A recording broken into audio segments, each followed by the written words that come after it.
So the people right now, pegboard nerds mods have you locking at the sound. All of the gal go passing when me boy I go drop them a coming. Murderers. Me a the burning fire and natural born killer. When me bust into flame, watch out some lights sting ya. So turn it, I am make the bad boy bigger. When they come around, we all go on them. Listen to the word and the fire you caught in the middle. When the flames get higher, put up your gun fingers. Return all of the fire, it's a bad man signal, give a sign. Pull your gun finger trigger. Gun finger trigger. Gun finger trigger. Gun finger trigger. Return all of the fire, it's a bad man signal, give a sign. Pull your gun finger trigger.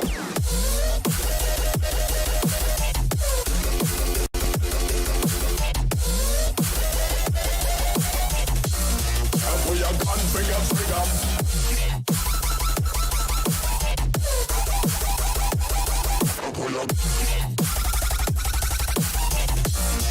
Pull your gun finger trigger. It's a bad man signal, give a sign. Pull your gun finger trigger.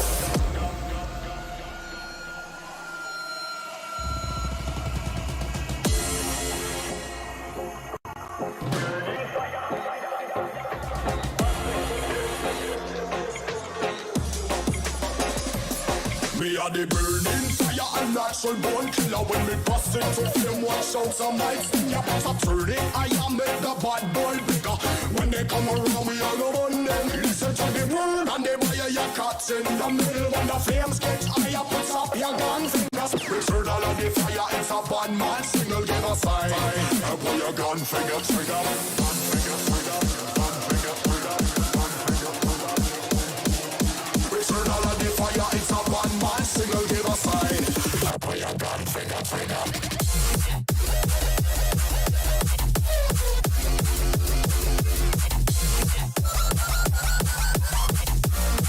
Pull your gun finger trigger.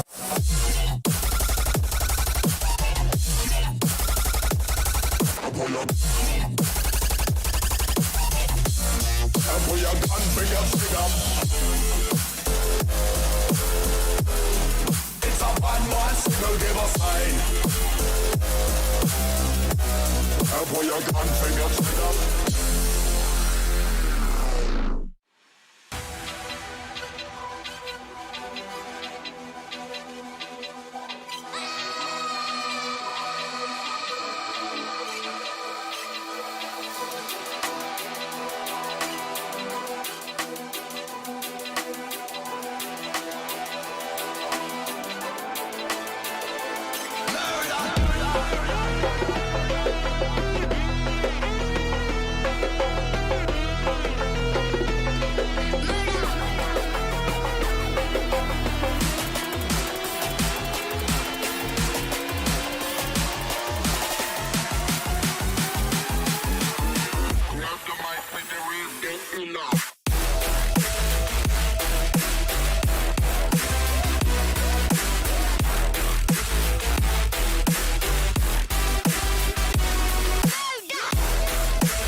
drop bombs.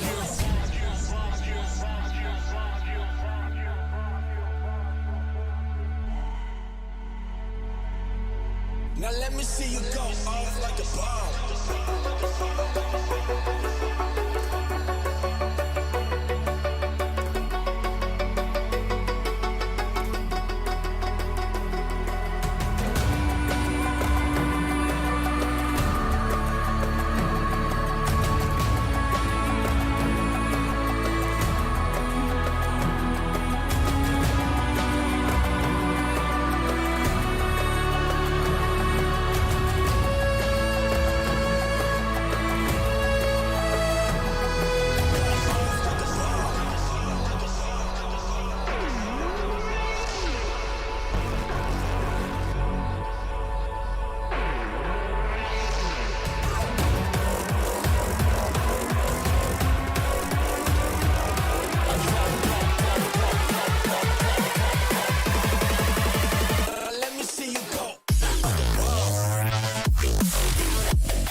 Chilling in the chair, I'll be sipping it. Watch a bunch of shows, I'm getting it. Yeah, I understand it's a quarantine, I got to be chilling all alone, but I'm getting sick. People who be running half the office, signing politics and scrambling to tell the kid to stop. I ain't gonna leave the room, I don't wanna kill a few with that the shit that is inside my top. Look at the drop, chicken the bigger than now, taking a part of the crowd, don't wanna pop, I don't wanna let them down, better be kicking them out. Look at the box, smoking loud up in my damn house, solo though I know I'm never going on and out. Party on my own now, look at all the people trying to hold me back, going so loud. Look at all the people trying to hold me back, told me that, slow down. Fuck going out, getting high on the weekend. So loud, oh, party on my own. Party on my own. I'm doing what I'm doing, I don't got a lot to prove. And if I'm moving, then I'm grooving, cause I wanna do it. Stupid, got my music and I lose it to another tune or two. If I don't get to move it, even real can do it. When I'm cooking, then you know I'm cooking bacon. You don't wanna check under the apron. Down. Vacuum the whole room naked, facing windows so people who out getting the greatness. Telling me better to hate this, really though it ain't shit when you could compare to what the other people facing. So what I am drinking, still half full is true when comparing to the nations. Party on my own now, look at all the people trying to hold me back, going so loud. Look at all the people trying to hold me back, told me that, slow down. Fuck going out, getting high on the weekend. So loud, oh, party on my own. Party on my own.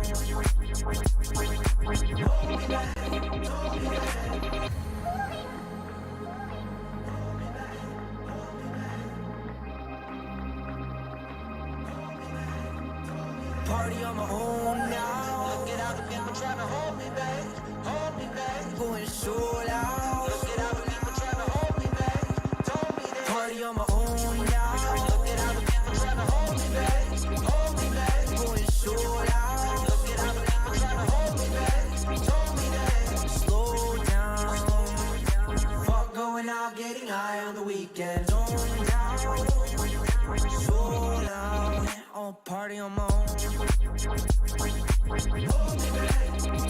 Party on my own. I'll party on my own.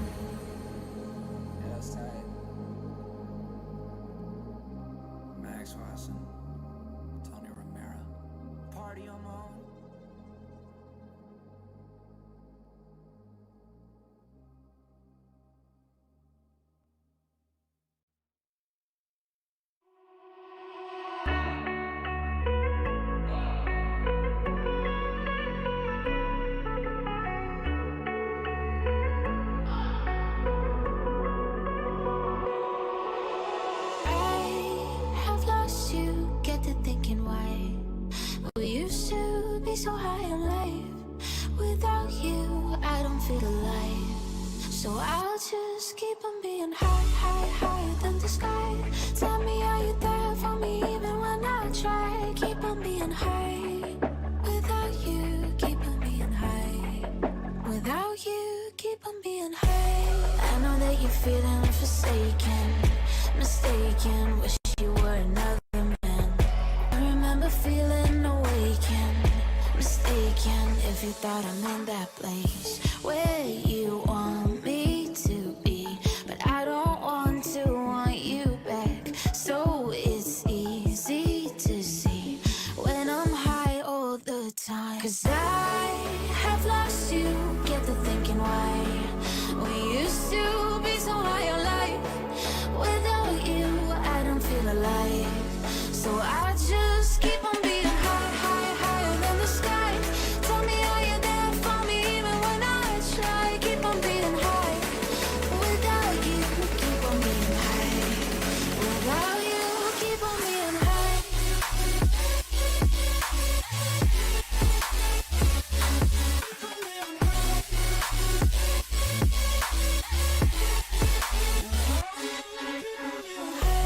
I know that you're feeling forsaken, mistaken, wish you were.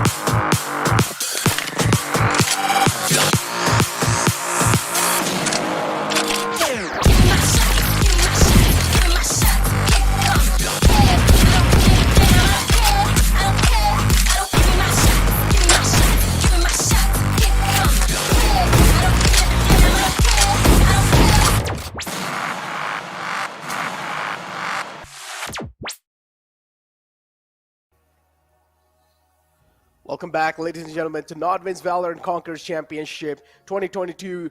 And well, we are currently in the Pakistan-Afghanistan qualifiers, and we have the grooming partner as Gillette. Overall now, pretty much we saw the India qualifiers yesterday. Grand finals, absolutely a banger. I want to see what Pakistan-Afghanistan region in general have gone for themselves, and I want to see what in the future as well in the grand finals. I mean, we have seen a lot of teams that are playing in here. And I'm pretty sure even the viewers that are going to be sitting in the chat, they know which teams are going to be competing in the semifinals today. But yeah, as I said, all the teams are pretty much unknown. There are a couple of few names. I would say Paradise as well. I didn't really see them in the past, so I want to see what this new team has gone in themselves. Yeah, definitely. I think, as you said, right, for this team, they beat Arrow Tomato here, which, of course, we know the name Arrow. They were one of the teams to really push Exploit in BCC1. But this time, Paradise taking their spot. So for them, it's a matter of continuing that momentum, continuing that form. But I don't think that could be a bigger roadblock than is the Exploit here. The winner and arguably best team from Pakistan region in general. But hey, you got to take down the best to be the best, right, Necro? Exactly, man. You got to take down the best to be the best. I mean, we saw the example being set by Enigma yesterday. Maybe a little bit of inspiration will follow through in this region as well. But yeah, we're currently at the Pakistan-Afghanistan region, taking out the overall schedule. And well, after this, we're going to be having the Bangladesh. But yeah, currently we are in the semifinals. And as I mentioned, 4 teams are going to be competing over here. It's going to be 2 best-of-3 series. And of course, I'm hoping for a real close competition here because Exploit, last time we saw, completely surprising us, and they took down VLT. That was one of the like just jaw-dropping moments. Exactly, and that's why we talk about how Exploit is arguably the best team in Pakistan right now, because most of the team has stayed together, the only replacement being Shaka in place of Storax. But talking about the tournament itself, 1 slot from Pakistan this time, but the finalists can make their way towards the wild card, where there's 2 available, and then of course on to the grand final playoffs, where again the top 2 get to make their way to the international event. Exactly, as you mentioned, finalists. If a team loses in the final, they will still have another slot booked in the wild card. So that's quite huge. 2 slots will be in the grand finals from wild card as well.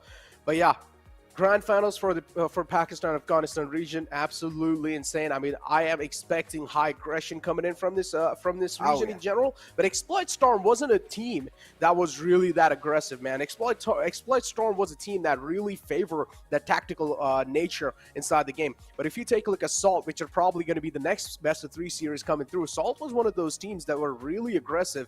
And this is what I really wanted to see, right? The aggression. I'm always a man who likes to WQ no matter what. So yeah, without wasting any time, let's take a look at the prize pool if you guys weren't really here for the past couple of days. The prize pool is going to be $30,000. First place, of course, getting $15,000 in their hands. Second place getting $7,500. Third and fourth getting $3,000.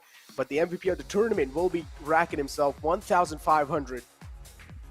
Oh yeah, I think it's gonna come down to which player is able to really step up to that mark. That $1,500 always grabbing my attention, so we'll see if it grabs the attention of any of these players playing today. I think one player to definitely give a shout out for who's gonna have his eyes on that $1,500 is Shooter. We've known this player to hit some insane shots. He's cracked as hell, and now with Storax having departed from the squad, he's no longer sharing jet duties with Storax. He's their primary duelist, so he's definitely out for some blood. Oh man, here we go. Brackets in front of you guys. Team Exploit defeated GP pretty much 2-0, just steamrolling through, and now they're in the semifinals against Paradise. I want to see what Paradise have gotten themselves. Team Era was defeated by Paradise. Now, Arrow as well is one of those teams that are pretty well known in the Pakistan region, and Paradise defeating Arrow in itself, it's kind of like a huge statement. So I'm expecting a close come up against Team Exploit. But Team Exploit, as you mentioned, is one of the best teams in Pakistan region. So I kind of feel bad for them actually just going against Team Exploit in the semifinals. A little unluck to go against the best, but hey, I mean, if you take down the best, you're going to be having the best odds as well.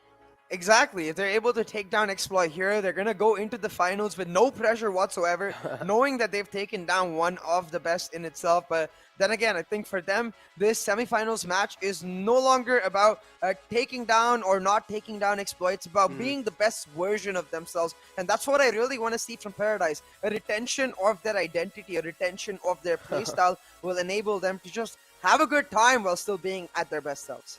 Talk about having a good time, being yourself. I mean, Team Salts is one of those teams that we saw like last time. I mean, even though they were able to make it quite ahead in the VCC, but still, no matter what, we saw them always just going for those aggressive plays. They never stopped like how their nature was. They were always going for those aggressive plays, even though if they do want to take a little bit of tactical approach in the round, they always used to try to be on that aggressive page. And this is what really stood out to me when it comes to Salt. But on the other hand, Team Exploit is one of those teams that really relies heavily on research and all the homework that they do. And if they're actually able to get a clean grasp on your team, then good luck fighting Exploit. Yeah, right. And I think that is what it's gonna come down to. How much work these teams have put in before the match, and how much the ability these teams have to stay disciplined and focused during the match. I think for Exploit, we can most definitely give them the benefit of the doubt, knowing that they have players in every single position. Even someone like HSB, who isn't necessarily a duelist, but has that vibe in terms of being a leader, in terms of leading from the front, not just in that frag department, but also in that mental department. So I want to see how much Paradise is able to step up in that regard. But hey, rewards for the viewers, that's how we roll, because this merch, Necro, every time I see this, it gets me going. Oh man, it gets me going. Look at the backpack especially, man. I just want it, dude. It's so cool. You know, VCC backpack, just got a jet in the back as well. But yeah, if you guys want to enter inside the giveaway, all you guys need to do is go ahead and log into your social media accounts, make a post, and type hashtag VCC in the post, and make sure you guys are tagging at NODWIN Gaming in that post, and you guys will be eligible for the giveaway. That's all you guys need to do. Simple steps, and you guys will have a huge chance of winning this merchandise. And, well, pretty much get your hands on it. Moving on forward, we were having that discussion about HSB. Of course, one of the brilliant IGLs coming in from the Pakistan region we saw last time. Without wasting any time, though, I'm going to hold on to my words, and let's take a look at the map veto, how things are really looking like at the veto screen. And, well, Exploit starting things off on Split. This is what they really like, man. Yeah, one of their best maps in general. Split, and then Ascent coming up as well. It's not a map you can take Exploit lightly on. This team has continuously proven that they are one who likes the simpler maps. The idea of A main, B main based aggression, very similar to Split, is where Exploit really thrives in their ability to take map control and deny that chance to play against other teams. And in reference to that, like looking at their recent win rates, right? 82% on Split, 74% on Ascent. Like, huge. Bit of a yikes. Huge, man. Huge, indeed huge. But yeah, haven't been banned from Exploit. I think so. That's kind of like a comfort ban coming through from their side, so which is quite understandable. But then instantly Paradise as well banning out their own map. But Moving inside split, I am really scared for Paradise, but hey, we never know. Maybe they have done their research against Exploit, because Exploit, as we said, one of the best teams from their region. There are enough amount of WODs available on YouTube, on any of their platforms, because you guys can just go ahead and try to make the research done. But on the other hand, Paradise, no one knows them, right? For Exploit to make the research happen, it's going to be really tough. I mean, definitely. I think for Exploit, this is going to become a test of holding their mental against those surprise strategies, against those upcoming players, and trying to find the best version of themselves through that. But if you look at the statistics itself, even if it goes to map 3, they have a better win rate than they do on Ascent, on Bind. A map we've seen them even previously just continuously be one of the best on. So Paradise, they're definitely facing an uphill climb here.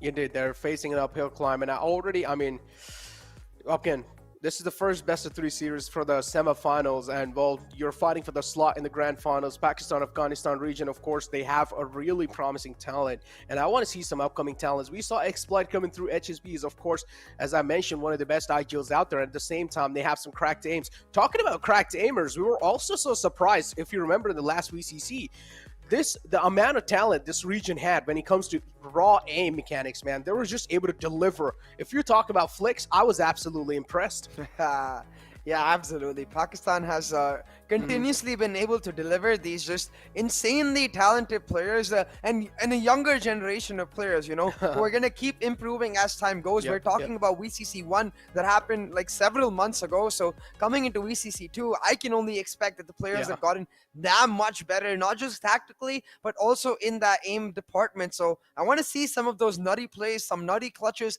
maybe even those 1v4, 1v5 players, of which we witnessed several of in the India qualifiers.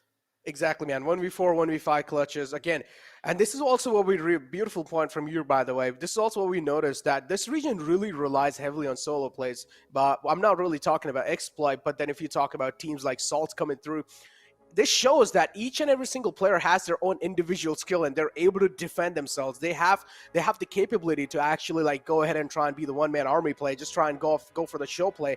But again, this is a team game, man. You need to play with the team. So hopefully this time, coming inside 2022, I'm expecting a little bit upgrade from all the teams. I'm expecting a little bit of better team synergy coming through, better flow of communication as well. And keep this in mind, ladies and gentlemen, this is the road to VCT for the South Asia region. This is quite huge in itself.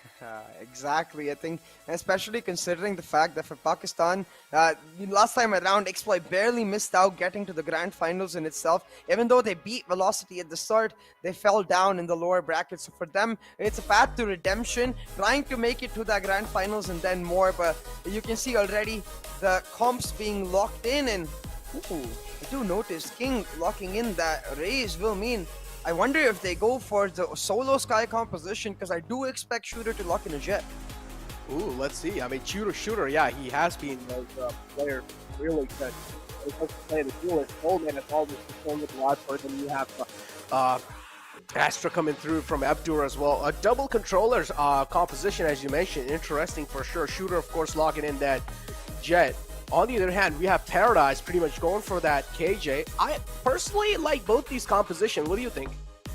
I'm a big fan of Exploit's composition, but I do understand why that KJ brings a value on split, especially the lockdowns can be insanely influential against that Viper of all agents, because as soon as you notice that the Viper has, say, cut off A main or B main with her Viper's pit on her defense, you can set up that lockdown just to deny the ultimate. Like, it becomes a kind of a trade in the way the Hunter's Fury and the lockdown are a trade, where you can trade that lockdown for that Viper's pit, and then it comes down to execution, really. But we do notice quite similar compositions for both of the teams. The biggest difference being that Exploit running that double duelist. So starting on the defense, especially for Paradise, that KJ is going to come in clutch, and we'll have to see how much of an impact King is able to create on his second duelist to make sure that the lack of that extra sentinel doesn't hurt them going into that second half. Oh man, look at this. Look at these lads, man. Everyone's just locked in and loaded. You can clearly see the game faces on. A lot of returning faces, HSV, Soulmate, pretty much the entire squad of Team Exploit. Abdur as well coming through. And then you have Paradise, as I mentioned, new people, new team inside this region. So I have a lot of expectations from them. Hopefully they're going to be able to deliver. We already do see them as well going for the aims, going for some warm-ups. But yeah, overall, here we go. The first round is going to be on the board soon. First round on the board quite soon. Exploit gonna start off on the attacking half, and instantly the intentions of the side of Paradise quite clear. Using that Viper to control that mid area, playing that Killjoy anchor on A allows them to triple stack B almost, but it's not exactly a pure triple stack in the sense that the Astra is playing the anchor on B, and it allows this Raze and Sky to play a bit of a pivot role. They can play towards this mid area to help out the Viper, get proactive the way they are doing right now, or just back up and go help that B side on the Astra with the utility. But already is Zio CSG picking up that first kill. Paradise getting started on a great note. Oh, indeed. Talk about pivot roles. Has to be one of the pivot. And Trailblazer out as well to spot a man in the mid. Paradise. Look at the, it was kind of like a fake rotation coming through from Team Exploit, but no, instead they're actually going to back off. So hard to understand what exactly Exploit are trying to do, but we do see the spike being rotated all the way on the A side. And look at Soulmate. He has been able to sneak in all the way till heaven now. Oh, this is huge, Necro. Yep, this is huge. His position is going to matter quite a lot. But the Astro smoke from his teammate has blocked the alarm bot, so Soulmate's position not revealed till that turret went off. He's able to sneak into this Raptors angle and will be able to cut off CT, effectively for functioning as the entry fragger. Oh my Created a ton of space for his teammates now. They will be able to get the plant down, and it's all going to come down to Soulmate once again. He needs to hold the retake from the heaven angle as long as possible. And we can clearly do see Paradise do have the man advantage available, but if the site is taken by Exploit, then retake's going to be really hard because you don't really have a lot of utilities to work with in the pistol round. So it has to be a complete raw aim, and Exploit are going to try to punish the exact same fact. Fleeka peeks out, but this time it's Classic will shine. A beautiful flash coming through from their side as well. But Team Exploit, they're just making it rain. They're just stacking up bodies. First round, and a nice way to kick things off. And that's the thing, right? That alarm bot from the Killjoy, it marks both vents as well as ramps, but the issue with that is that it's easily masked with a simple smoke that not only covers the alarm bot, but also denies vision coming in from vents. So it's a double-edged sword where if you want to be a little extra greedy to try and get the utmost value from the alarm bot, you're at risk from smart teams like Exploit literally exploiting it and using that smoke to allow Soulmate to find those lurks. Already that strength of that Viper in his active lurking position coming into fruition for the side of Exploit. But hold on, they've got the anti-eco on. Shooter on the Spectre already taking mid control, but it's Soulmate who will once again find the first blood on an aggressive Fleeka. He's opened up space on A side again, but this time it looks like Exploit, they want the entire map, Necro.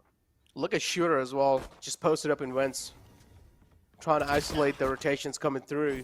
King now spots a man out. Beautiful satchel as well to deny any pushes. HSB follows it through, is looking to get another one onto Ezio. Ezio's just going to fall back. Same thing goes with Team Exploit. A-side pretty much is clear, and they're probably going to get the A-side control, but on the other hand, HSB is a man who's not going to back out from these situations, so he's probably going to go ahead and just hold the mid down. Spot comes through. Yep, look at the spot coming through, and that's how King knew that there was someone there.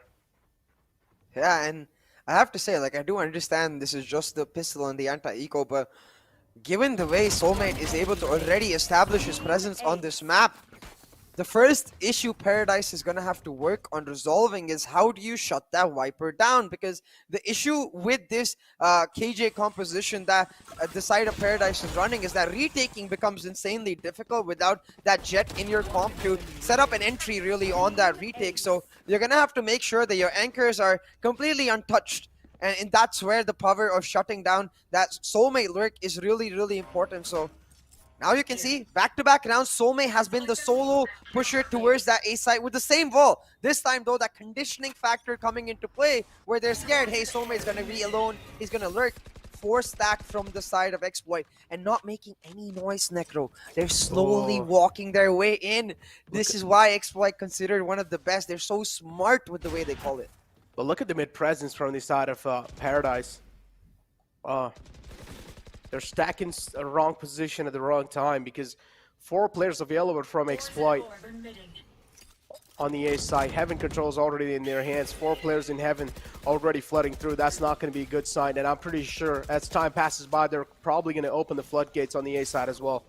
Oh no, the smoke from the side of Abdur is slightly deeper than the usual smoke, so it won't block off this alarm bot. Like I said, slightly deeper, so the alarm bot does spot them, and suddenly the sneaky push, not so sneaky anymore. KG, he drops the spike carrier, but that's good enough for the side of Exploit, because remember, this is just the bonus round. Just a bonus bonus round. Phantom in the hand of Shooter. Oh no, Bloody missing a lot of bloody shots. It's going to be unhappy after that for sure. Classic comes out, but this time Shooter's Classic is a little too trained. He will shut Bloody down. Exploit, well, there we go. King follows it up, and once they're able to open the floodgates, this is where Shooter as well will start shining through. As I mentioned, some cracked aimers indeed. Exploit is one of those teams that they're gonna thrive off of momentum, and if you're gonna give them those momentum in the starting rounds, they're not gonna let it go. We saw the same thing with VLT as well. At the start, VLT were just able to gain a huge lead over Exploit, but then Exploit, once they started winning 2 rounds back-to-back, this is where VLT were really not able to win a single round. Yeah, and with that bonus win, now forcing Paradise into an eco situation. You have to start wondering if this is simply the case of Exploit, you know, being a step ahead. And at that point, Paradise players, I certainly hope that they don't lose that motivation. Because, for bloody back-to-back rounds, just the aim deals not working out. The Astra shutting him down, and it's a big yikes right now for Paradise Esports. Indeed a big yikes.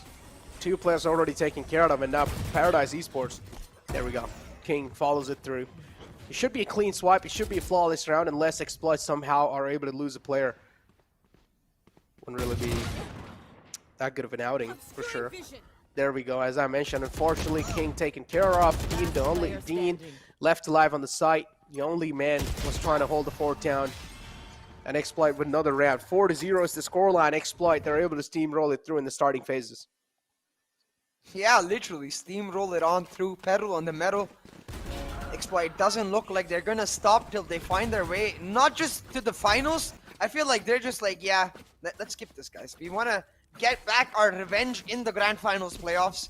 We want to face off against those teams from the other regions, show them that Exploit Storm this time around. We might not be that dark horse anymore because we're coming straight for that trophy. Maybe I'm getting a little too ahead of myself though, because Paradise, I don't think that, I mean, yeah, they're definitely getting steamrolled, but I don't think we can count them out just yet. For once again, heavy mid presence. But look, this is what I'm talking about. As soon as they realize that last round they were able to shut down the B main aggression, they're not going to expect that B main aggression to come through once more. So proactively taking control of B main. Exploit managing to stay one step ahead of Paradise continuously, and this is forcing Paradise to play really reactively now with that B main control, setting up the Cosmic Divide, the Showstopper coming in as well. They've got this Cypher free, but they can just as easily rotate. They've got more than enough time. More than enough time. Raze as well, making a lot of space for his teammates. Double duelist indeed, man, just helping Exploit so much in the map of Split. If any of their teams are actually trying to take notes, and in the future, if they're going to face Exploit, just make sure you guys banning Split, please. Yeah, just how many just maps can you ban, though? They're really good on like, a lot of maps. They're good, but again, it really depends on what team they're facing, right? Because the team they're facing, they has to be good on some maps that Exploit are equally good on, so we might witness some close games. But Split is the map that they're really good on, and they can heavily rely on Split. So Exploit, if Split is banned, this is where kind of like, I would say Exploit will be heavily handicapped, but still, Exploit can always, I mean, overall, each and every single team has to be really good when it comes to those OG maps. And it just really comes down to those mind games. If they're able to play those mind games at the right moment, and if that happens, if you're able to hit the G spot, that's when it really does matter a lot. I do want to see a change of setups from Paradise, though.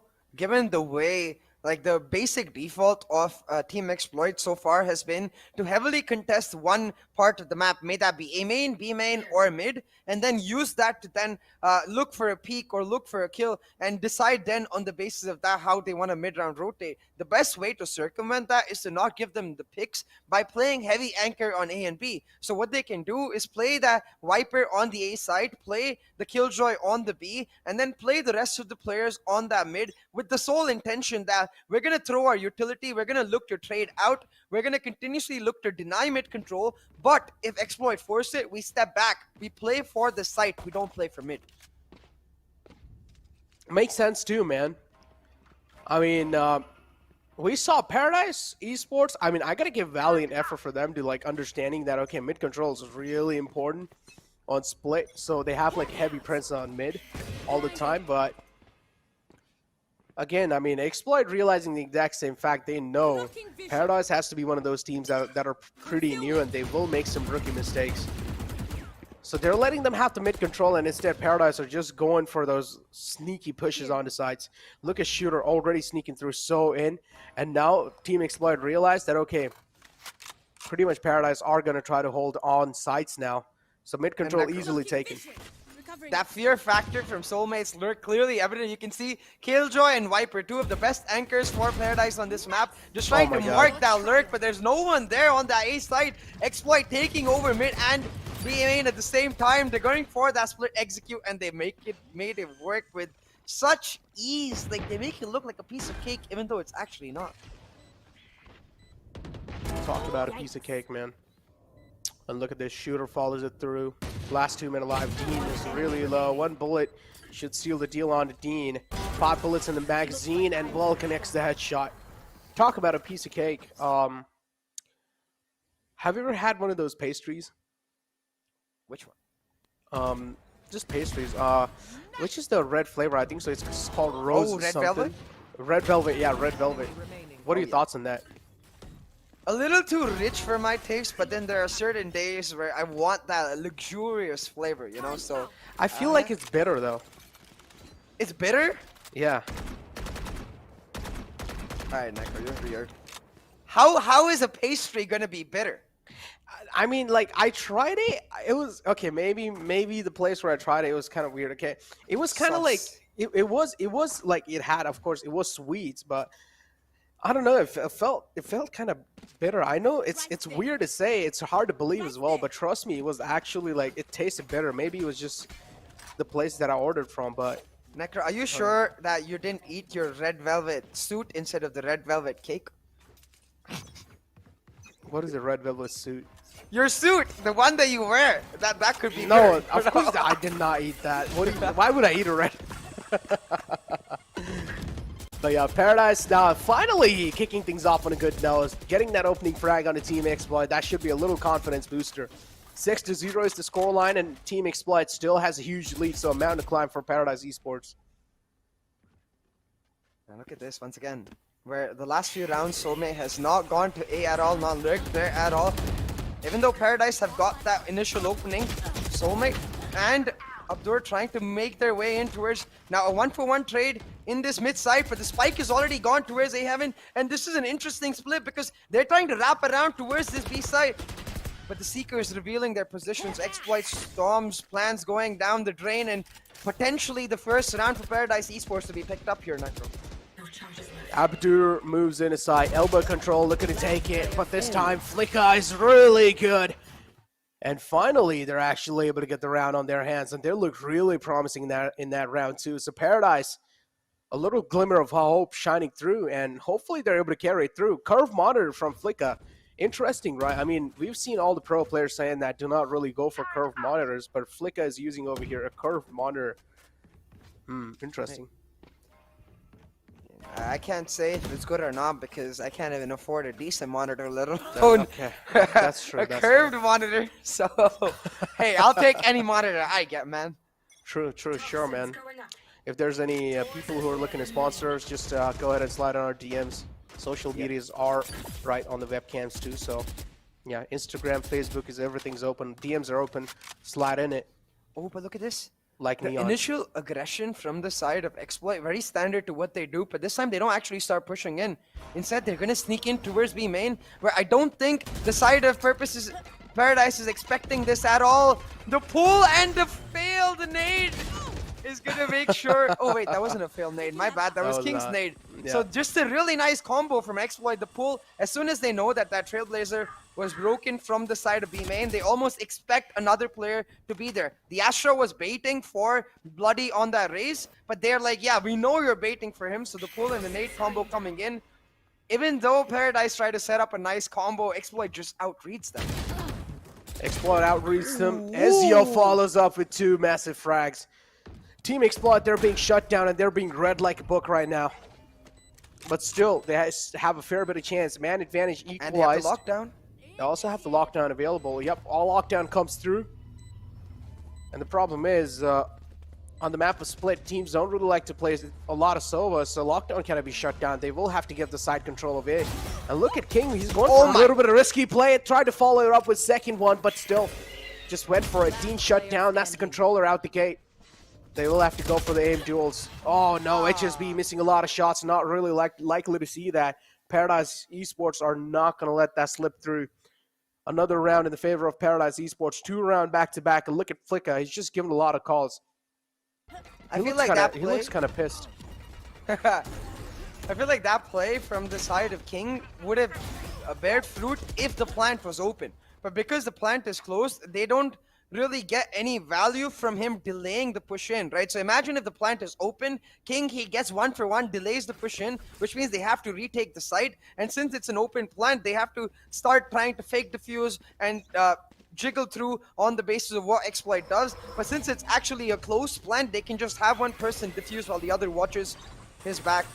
Just like that though, Exploit trying to change the flow of the game, an aggressive rush, but against an anchor like KJ, it's easier said than done. A 1-for-1 trade, they do get the site, but again, Paradise Esports, they have that showstopper, they have that cosmic divide, retaking not so difficult. Talk about the showstopper. Is he going to be used? That's what I'm wondering. And Yerv comes the party. Should be able to find one. Soulmate taken down. Viper's Pit. That's quite an important frag. They really needed to shut down the Viper's Pit. Another being taken. One man takes care of 2. That's all they really need. A team Exploit not really able to land those shots, and that's why they're just slipping and sliding. 1-on-2 situation. Seekers available, but I don't really feel like he should use it.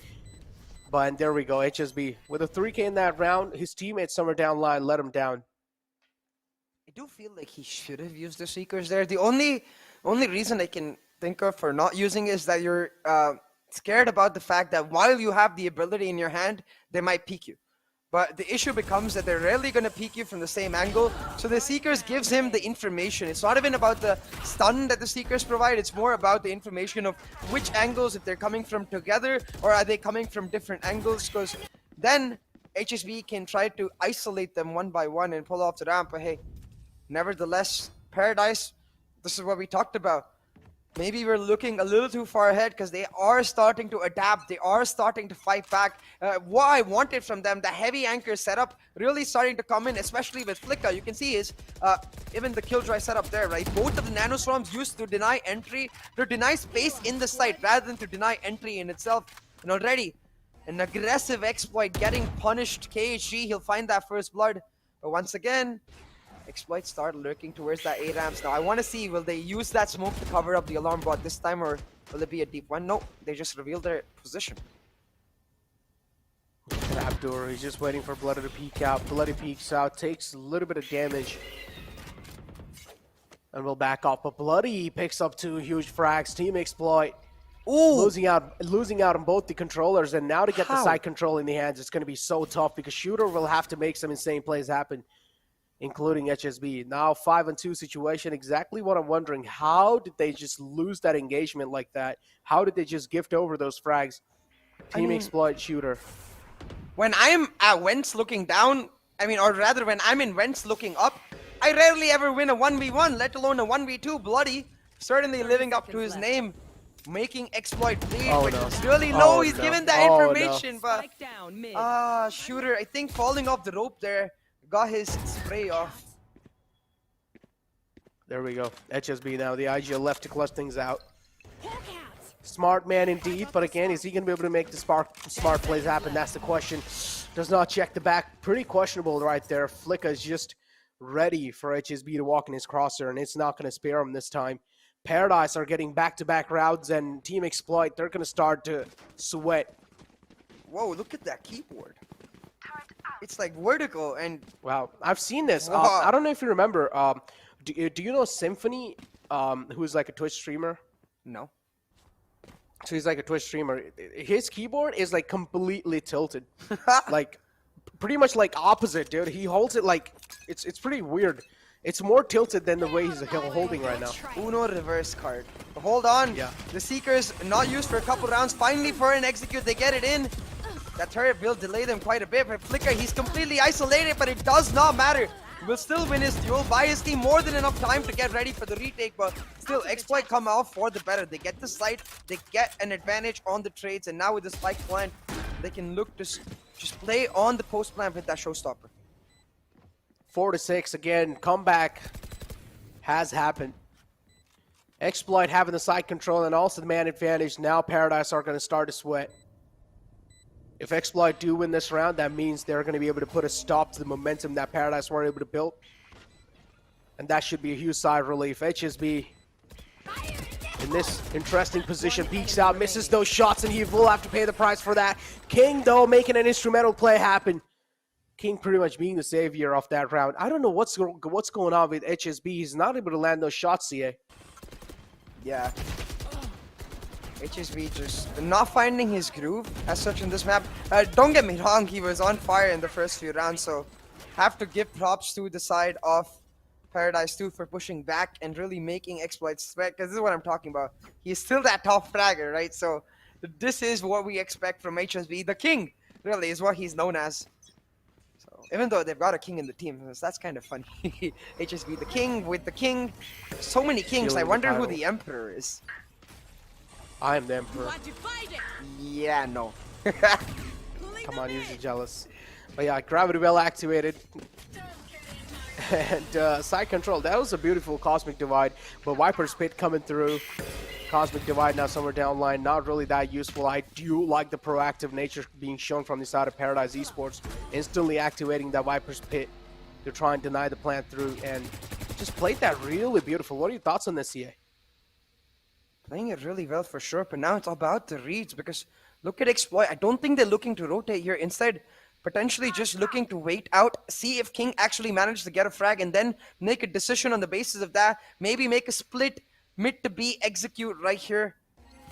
Pushing in through mid slowly. Shooter finding a lot of space. The Dissipate giving him the cover he needs. And now Shooter can isolate this 1v1. But Ezio gets spotted out real quick. The guiding light ends up being a Fnatic flash. Doesn't matter though. HSB got his back. But they're running out of time. Oh my god! With the spray. Make it rain. Make it rain. Showstopper used to seal the final, man. And wow. Jesus. What is spray? I just can't.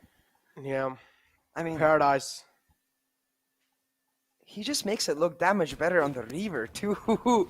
It's just so satisfying. Like, look at this. Just lined him up, man. He was like, all right, just keep peeking out. I'm just going to get these easy frags. 5-7 is the scoreline. Team Exploit still having the lead, but Paradise, they're giving a tough fight here. Underdogs, definitely. 2022 has been the surprising year. Yeah, definitely. And I think that also chimes in with the point we were trying to make about HSB, right? Because the last time we saw HSB, he was almost smurfing in these lobbies. He has this ability to not just push his talent through, but push his talent through into the minds of the opponents, create that fear in his opponents. And for me, that's why, like, I was even a little bit surprised that the few rounds where HSB is in a 1v2 or 1v3, where in VCC1, he's able to pull this off. It's not as easy anymore in VCC2, showing that why these VCCs are really that important, because it perhaps inspires these young talents that we did not see, like Bloody. I have to give it to Bloody, where in the first few rounds we saw a couple of whiffs. Those whiffs could have meant that he just lost his mental. He bowed down, but he did not. He recollected himself, and since then, the shots he's been able to hit, the duels he's been able to win. Paradise certainly going to look to Bloody to now on the attacking side be bloody damn good and create space for them. Yep. After that 3K, a technical break for Team Exploit, they need that. The mental's been broken. That's why they need a technical break. I think King did this DC though, to be fair. He hit him so hard that the players just DC'd. Wow. King be like, I don't want to play Raze anymore. This bloody guy too good. Actual top 10 legendary moments in esports where a player just disconnects, rage quits in the middle of a game. No, forget player rage quitting. I think this was in South America recently, where a guy hit such an inch-stage shot. The observer rage quit. He's like, nah, I can't watch this anymore. This is disgusting. The observer straight up rage quit in the middle of the match. I saw that. That was kind of like what I was trying to refer to as well. But yeah, these are just jokes, ladies and gentlemen. We're not really taking anything. Hey, yeah, like, we're observer, not really please don't rage quit on us. You do want to watch this match. We do, man. This is looking really interesting. It's just the underdogs coming through, hidden talent showing itself. Last year certainly was kind of like a new year, kind of like the new VCC. So a lot of people weren't really that aware as well. But this time we're seeing a lot of hidden talent follow through, and I'm personally really impressed by a lot of it. Team Exploit now on the defending side. 75 was the scoreline.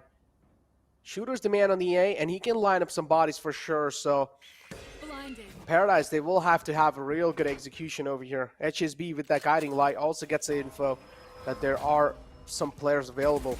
Trailblazers out. Team Exploit will have a clear read now. HSB just trying to span through the smoke. Has found a couple connections, but not enough. And as I said, Shooter's going to be lining up the bodies. He's just stacking them up one after the other. And then you have HSB on the side just to follow it up through. Flika, the only man left alive. He follows up with through 2 now. And Paradise Esports, the spike is down. Flika will have a lot of pressure. He's going to certainly feel it. Beautiful alarm bot to try and deny, or at least if someone's trying to push in on the elbow, he will have info on it. Yep, Flika picks, there we go. King from the heaven just should be able to seal the deal. Yeah. 8-5 from the side of Team Exploit, and you can already see the power of Shooter in terms of those headshots. I'm just curious to see what the headshot percentages of player like Shooter, Bloody are in this map, because the way they pop heads, even HSB for that matter, the way they pop heads, it's just scary, man. Straight up. I understand that the lad's name is Shooter, but you can't be shooting like that.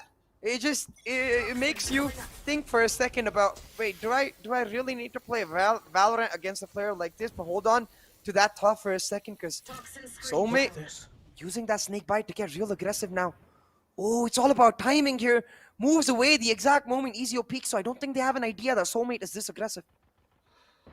Yeah, but again, it's just an eco round, so it's fine. He should be able to get these frags over here because he just has a Spectre. He can just run and gun pretty much. Finds the opening. Is pretty close. Yup. Beautiful flick onto his skull to shut him down. 3 players present in the mid. King being one of those, and look at this. He has a judge in the hand. Oh, no. Oh, he's going to be one of those players. He's going to use the judge. Okay. I see. King. I mean, on split. Yeah, you have to, right? I mean, we haven't seen. Yeah, we haven't seen so far in the India Q1 anyone use Judge. Yeah, Judge is definitely an interesting weapon to make your enemies mauled. Piss them off, really. But hold on, I think Abdur. I was just about to say that. I think Abdur might just piss off Paradise here. Finds a collat headshot. Clean from Abdur. Shaka, as he was known, recently changed his name, I guess. Abdur is his real name. 9 to 5. Talk about making players molding. It also comes up another advantage that you're going to be able to get rid of their hairlines too. Oh my god, Necro is savage. Why are you attacking people's hair, man? Hair is precious. I'm not. Everyone has good hair. Come on, man. Do you? Everyone in the lobby, look at them. Everyone has good hair, looking good, feeling good, man. It's just a little. Necro didn't listen to my burn chat. I was trying to burn Necro, but that's okay. How did you burn me? I said, do you? When you say everyone has good hair. Oh, no, I don't have good hair, man. Nah, Necro's got the best hair slick back, but hold on for a second. The op is online. The guiding light created space for Shooter to peek, but the shot missing out. And if you notice that the turret was pulled back from Flika, so they're going to look to wait around till the 50-second mark where they can once again use that turret to clear off an angle and then go back. And these kind of plays I really love seeing from Pakistan because they're really proactive from their utility. Already Bloody though, shutting down the op. He just shoves the barrel right in his mouth to shut him down, and now Shooter will pretty much fall down. Flicka as well, able to follow through. 2 men taken out from Team Exploit. Defense certainly somewhere down line looking really weak, and Paradise Esports, they're able to punish him over and over again in this buy round. Bloody gets the heal. Found himself a 91 HP. King, it takes a lot of shots. Sky shut down. Updoor follows it through. Man did not really have a lot of HP. Now it's a 3-on-3 situation left. Team Exploit, they're able to make the trades happen back and forth. But Flicka will able to finally follow through with the final frag. 9-6 now. That buy round crucial for the side of Paradise Esports, especially considering the fact that Shooter opted to not follow his team in the bonus and go for the operator instead. Having said that though, they did lose 3 weapons. So I think this timeout, the key deliberation is going to be, how do we want to approach the economy factor? I don't think they're going to have full buys on all their players. So what I really want to see is maybe a Spectre on Bloody. Put him on the Spectre so he can just W gaming, run and gun, or rather jump and gun as you would with that Raisin, or with that, create the space, because with that Spectre, even if he gets for a 1-for-1, finds the entry for his team into the site, it can become a point where his team is then able to follow up, upgrade the person behind Bloody who might not be on a Vandal with that Vandal that they've got on site for Exploit, and then play the rest of the round, because Exploit themselves, barring Shooter, they're going to have full buys all around.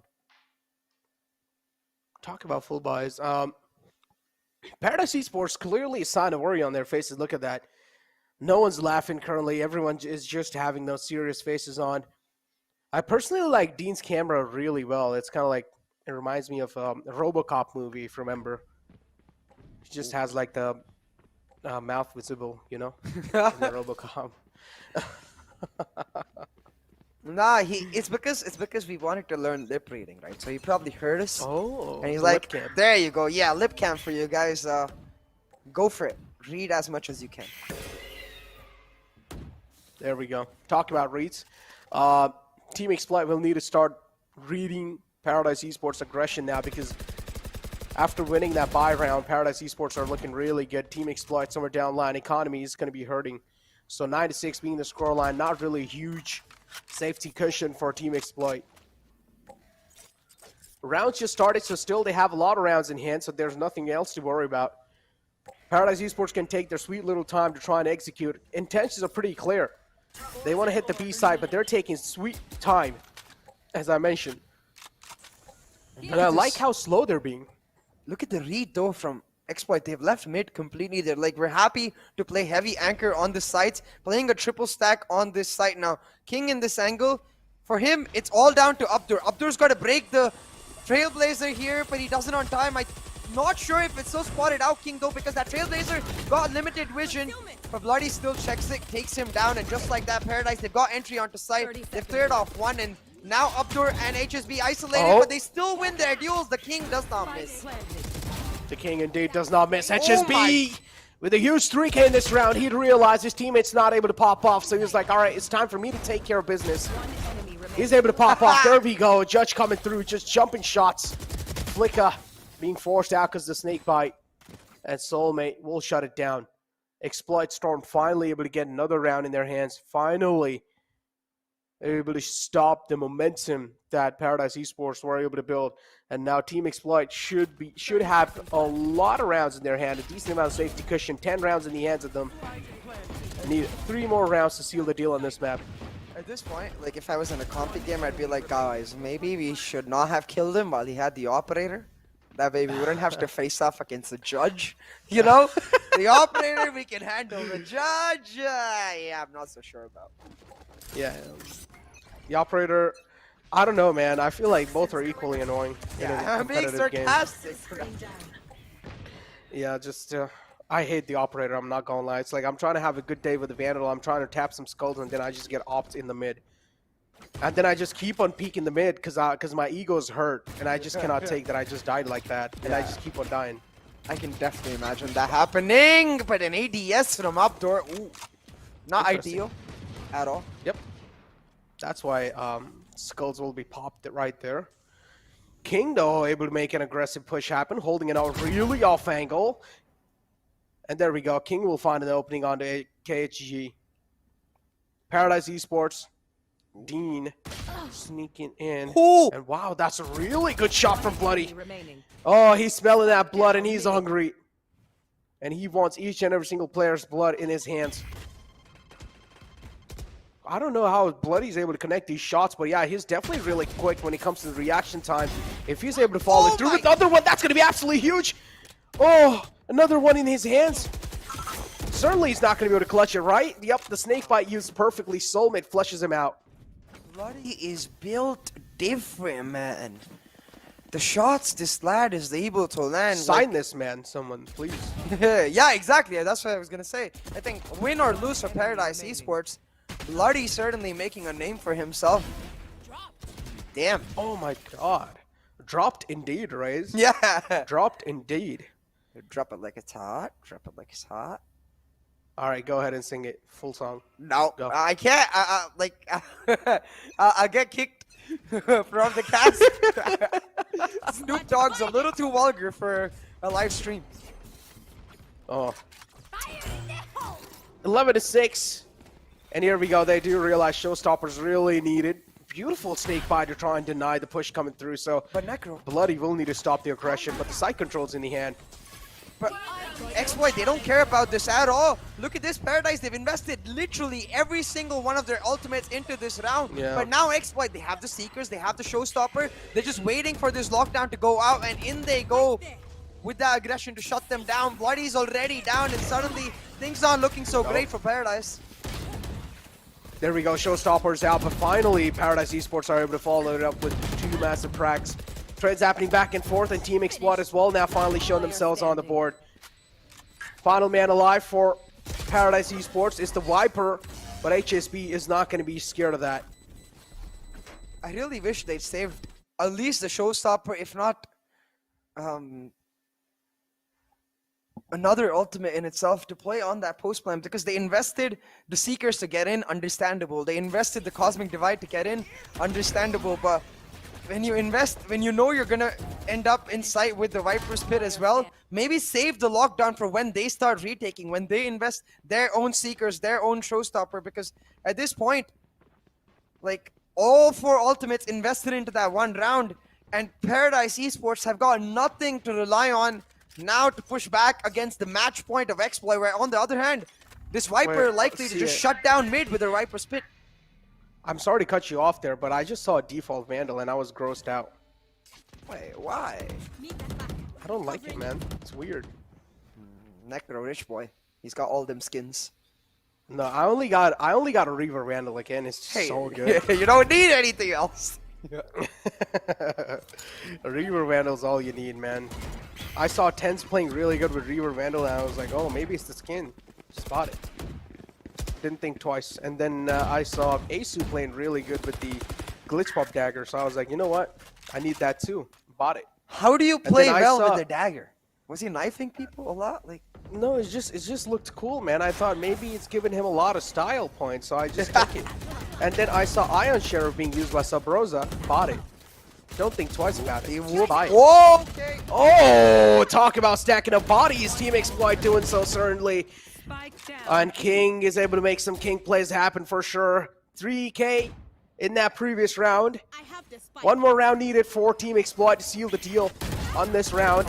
And Paradise Esports, they're not able to follow through. But Dean still tried his best to fight back. Was able to rack up those 2 quick kills. But that's going to be it. That's all she wrote. And Team Exploit getting the pretty much win on the first map. Well, I'm not sure about pretty much win, but okay. Yeah, Definitely a clear-cut win. I meant to say pretty and much win. You know, it's kind of like 2 different. Yeah, Necro not able to contain his emotions over the fantastical, Phantasmagorical. Yeah, Phantasmagorical. phantasmagorical. I'm just gonna say supercalifragilisticexpialidocious. I prefer that. Supercalifragilisticexpialidocious. Ah, yes, that's how you do it. Hey. Great performance from Exploit. They find the win, 13-6. A huge performance from Bloody. I do want to give Bloody a big shout out. After that initial whiff in a couple of rounds too, like for me, it's a big deal. It's not about the mistakes. For me, a player's caliber is judged by the way he responds after mistakes, how he's able to recover himself and Bloody, he certainly showed a lot of that caliber. Bloody indeed. Yeah, as you mentioned, mistakes do happen inside a game. There will be some of the rounds where you won't be able to land any shots, but again, it really does come down to how you're able to recover, even though there's a lot of pressure on your back, realizing this is one of the biggest stages out there, and still able to recover from that. That has to be one of the most mature things that a player can do. But without wasting any time, let's take a look at the scoreboard of the previous game, and let's find out how things looked like. Bloody, of course, has to be the man leading the charge from their side. So 16 frags were on his name with 17 deaths and 2 assists, with the average combat score of 260. On the other hand, 22 frags for HSB, doing really good as well. In the I would say in the mid round, somewhere down the line, HSB started losing the groove, but then later on he started catching it back up. I mean, and you can see it in the stats, right? That's the Battle Sky indeed, 22, 9, and 5. An average, I was gonna say average ACS, and then I realized how stupid that would sound. An ACS of over 300, but it's really in terms of the coordination that Exploit manages to impress me every single time. Their ability, especially on their attacking side, to stay one step ahead of their opponents, and at that point, to really put that fear into their opponents. Soulmates lurks were the first reason that Paradise had to take a step back, and throughout the first half, because of those step back, it felt like Exploit just had a slight bit of an advantage, and Paradise, they could never recover that. But I think this team has a lot of potential, so I want to see how they're able to perform going into the map of their own choice in Ascent. Oh man, MVP comparison, Bloody. Look at the red lines for Bloody, man. Just able to perform really good. But in the end, as I mentioned, there were those couple of mid rounds and even the starting rounds where HSB wasn't able to perform. And in the graph, you can clearly do see that. There were certain rounds where he was able to peek it through, but then late game is where he started really peaking. Yeah, but consistently though, right? And especially in the first few rounds. As this guy, I have to give him props to be able to continuously find that space. We saw it from Excali on Haven yesterday in the India finals, and we see HSB very much so on that level, or maybe even more. We'll have to see them face off each other to find out. But right now, Exploit with a comfortable 1-0 lead in this series, looking towards the grand finals already, but they're gonna have to take Paradise down on one more map before they can actually book their place in the finals. One more map. Is it going to be a 2-0? That's what I'm wondering, because, hey, look, even though the first map is lost by a huge lead, you never know, because you saw the grand finals yesterday. You saw what Enigma did. They lost the first, they lost the first map pretty much. They were getting dominated by Global Esports, but then later on, they started dominating the entire show. So you never know. Maybe Paradise has some hidden talent, just like how Bloody was showcasing his talent. Maybe later on, the rest of the players are going to be starting to showcase. You never know. There might just be some stylish players out there. But talking about viewer rewards, you guys already know what to do. Just go ahead and on your social medias, type hashtag VCC giveaway, tag at NODWIN Gaming. Make sure you guys subscribe to the YouTube channel as well, and you guys will have a huge chance to win this exclusive merchandise. But yeah, getting back to the conversation that we're having, CA. Talking about talent though, hey viewers, if you've got any special talents of your own, any special arts, music, poetry, anything of that sort, like related to Valorant, ideally, do enter it into the giveaway with it and tag us. I love seeing some special art always, like maybe a caricature of HSB or something like that. Make him look funny. He's always looking suave and always looking like well dressed up and stuff. So it'd be funny seeing like a caricature of him. Oh, so like, what do you mean? I didn't exactly understand. So HSB is like well dressed up. So you want them to edit like not that well dressed up on? Yeah, a caricature is like a funny drawing of someone. So maybe one of a suave, clean person like HSB would be a nice mirror, you know? Yeah, make him a nerd. But yeah, with that being said, we'll be right back after this break.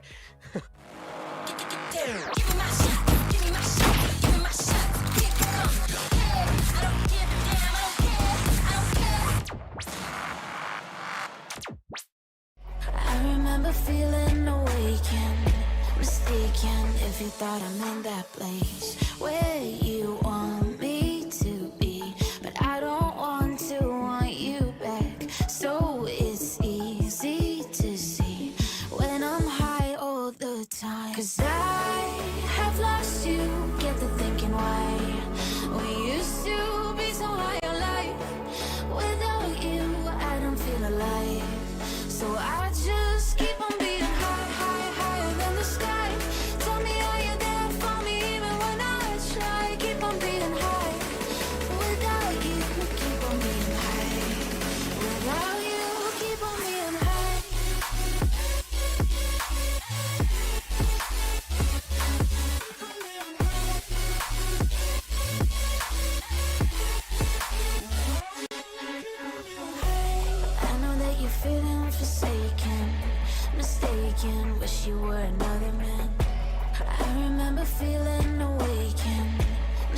again if you thought I'm in that place where you want me to be, but I don't want you back. So it's easy to see when I'm high all the time. 'Cause I have lost you, get the thinking why we used to be so high on life.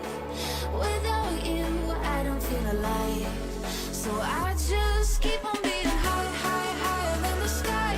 Tell me, are you there for me even when I try? Keep on beating high. Without you, keep on beating high. Without you, give me my shot, give me my shot, give me my shot. Keep coming, yeah. I don't give a damn, I don't care, I don't care.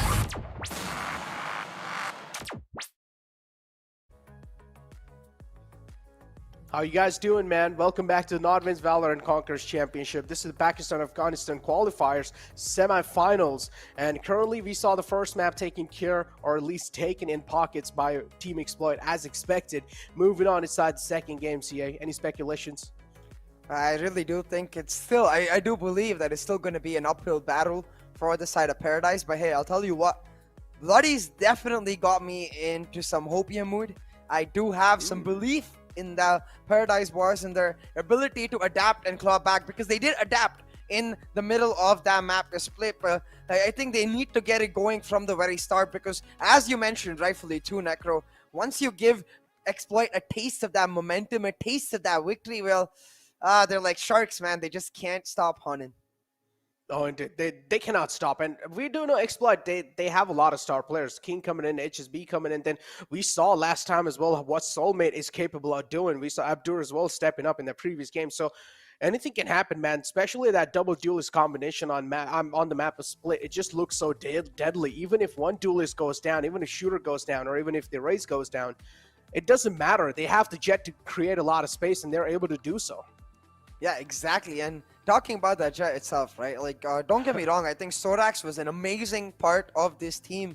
But ever since Sorax left, because Shooter is able to get on that jet exclusive role, it does feel like Shooter has unleashed himself into another beast altogether. Now, he didn't really have the opportunity to outperform everyone else in the map of Split, because HSB was on a tear altogether. So I wonder, going into Ascent, a map which was initially known as Jet's Playground because of its ability to find Jet so many different angles for the operator, I wonder if Shooter can take the cake. See, I want to see your most like funny face if you can make. Can you make like the most like funniest face you can ever make? No. I don't know. What is that? That's you just not look a like funny you face. just This look is like like someone sus. beat you up. Okay. Yeah, it's just sus face, like sus face, like wow. That's your sus face. Mine's something like this. Like your Okay. eyebrows to move at all. My eyebrows go pretty high. Yeah, but yeah, jokes aside. I don't know what we're doing, man. But yeah, jokes aside, eyebrows out. listen, I just wanted a real good emoji impersonation from you. Okay, I want to see a cap emoji from you. Come on, go ahead. Wait, what does the cap emoji look like? Do I need a cap? Yeah, no, like a cap, like, you know, oh, that you're lying. That's cap, you know. All right, guys, screenshot That's that. not the Go cap ahead. emoji. I'm Go, just no, confused. just screenshot that. Just Make it confused your emoji. own emoji, ladies and gentlemen. Just screenshot that. Make your own emoji. Just name it whatever you guys want to name it. With that being said, you guys can thank me on my social media. I guess slide in my DMs, as you guys can see. The Insta is right there. Slide in my DMs. You guys can thank me for giving you guys a special exclusive emoji of CA. But with that being said, I just can't wait to hop inside the next map, man. What do you think? So what's the agent composition is going to look like? Oh, that's a really interesting question. But first, like, if I'm gonna be made a meme out of, I want to see that meme. So please, do send it to me too. But talking about agent composition, right, we're fully expecting for the side of Exploit to just continue on with that Sky combination. HSB likely to continue on to that. I wonder who picks up the Sova though. Probably gonna be either HSB shifting on to the Sova for King to play that Sky, or the same with King playing that Sova. Usually, though, he used to play that Killjoy back in the day when they were in that VCC 1 finals. talking about Paradise, this is why I'm excited to see what Bloody is able to get his hands on, because he looked damn good on that race, but it did feel like maybe on an agent like Jet, he could get a lot more agency in finding those 1v1 duels. The dashes would help him a lot in his regards to winning those duels. I can't still take my mind off of that Wentz 1v2 duel that he won against Soulmate and Abdur. Like, you're not supposed to win that. You're never. Oh yeah, supposed the to Went win duel. that. Yeah, it was honestly kind of stupid. It was.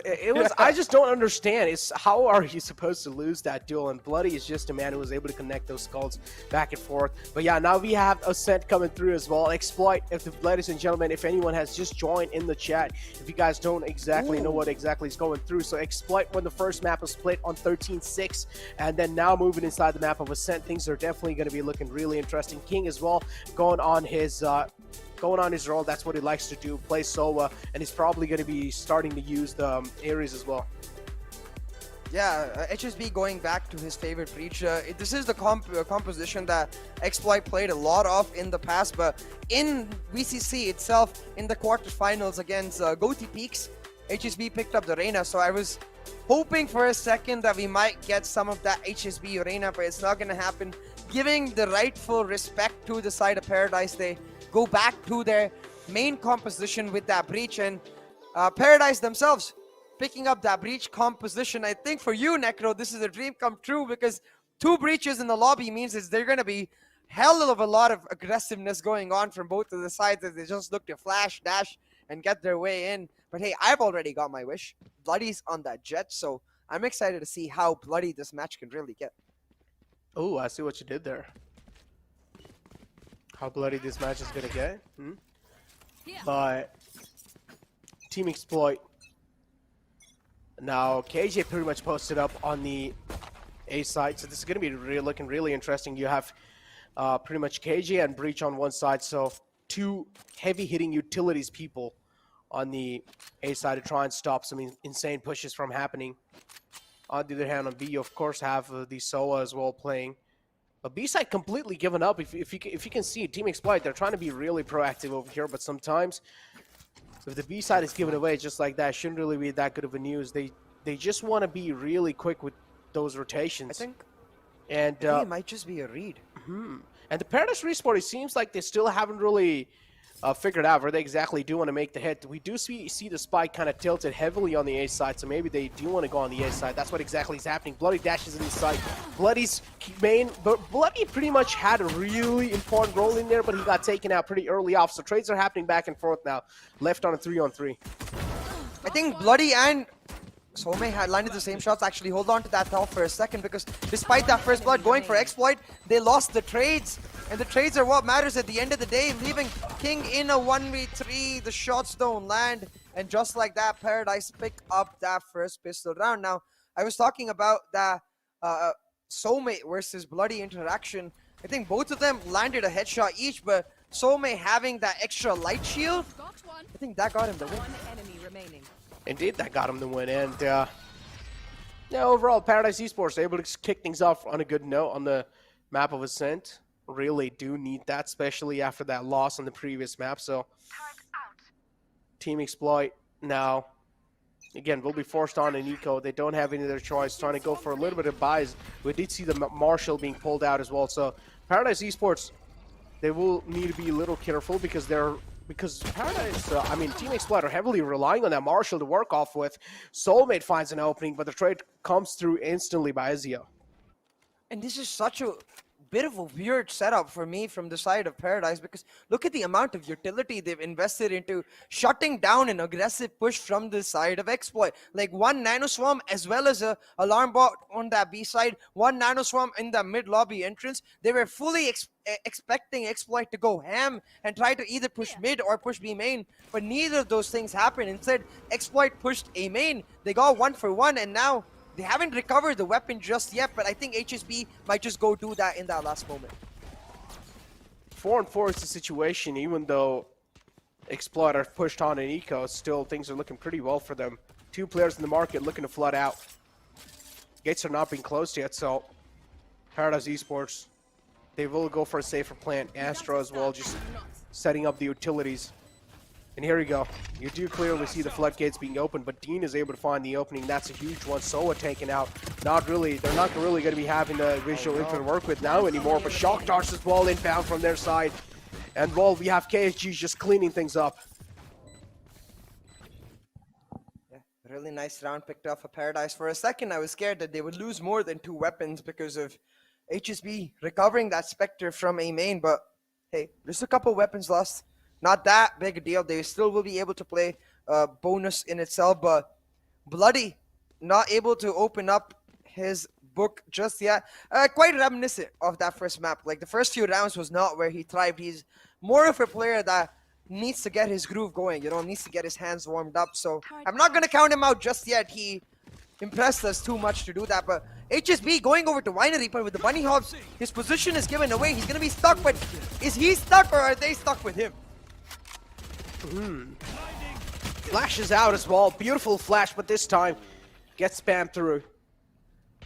HSB tried to follow it up, but at least he's able to find one, and it's the Soa as well taken care of now. They don't have any more bolts to give them the exact info inside the side where people are posted. So Shooter, well, might just have a little bit of saving grace for himself. Soulmate, interesting position he's found himself in.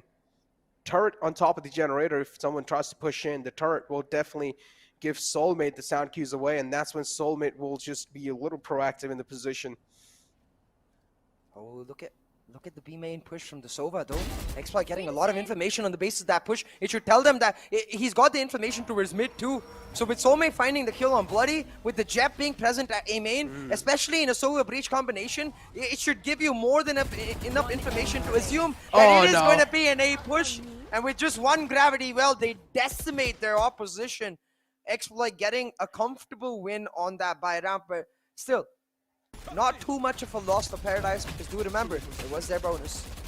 Oh my god, he dealt so much damage right there. And they're lucky, actually. None of them, like, they just didn't follow it through. So, yeah, Soulmate able to sweep it. And for now, 2-1 is the scoreline. Paradise Esports still having an advantage. But the buy round now being won by Team Exploit. Team Exploit looking really good after that. They're able to stop the momentum.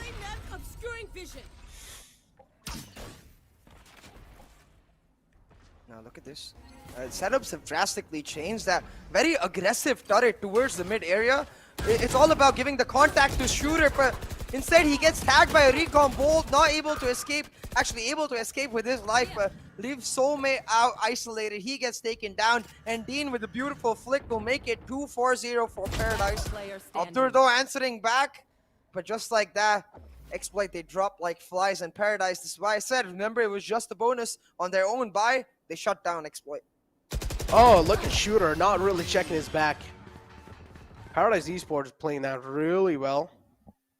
Able to find Team Exploit, and they're able to actually exploit Team Exploit. And this is exactly what I said, right? The main reason I feel like is that Team Exploit are lacking on a lot of information on Paradise Esports. And the reason being is that I mentioned Team Exploit are one of the biggest teams out there. So Paradise Esports, for them to make a lot of research happen on Team Exploit, it's not really going to be that tough. But for Team Exploit to make the research happen on Paradise Esports, it's going to be really tough. Yeah, absolutely. Dean going for the light shields, a little sus. Hey, Flika, buy your teammate a weapon, man. Why is Dean playing on light shields? Flika has the money. Talk about Flika. Reminding me of a Flika bank. What? Is that what I think? Yeah. Oh, no. What do you think? Well, if it's what I think it is, then I can't say it, can I? Technical break, though, from the side of Team Exploit. Hopefully someone in the chat understands what I just referred to. I'm also kind of hoping that RP, person who understands. Yeah. RP. But yeah, technical break. Team Exploit is the one having a little issues. Look at the way Exploit is set up. Every single person on the edge of the barrier on that defense side. They're gonna aggressively push into mid. The flash and dash combo coming out. Shooter dashing in, but Bloody shuts him down, and so goes down the rest of Exploit. Oh my god! What? They thought they could flash and dash and wash their way into the minds of Paradise, but oh no. It turned from a paradise into a nightmare real quick.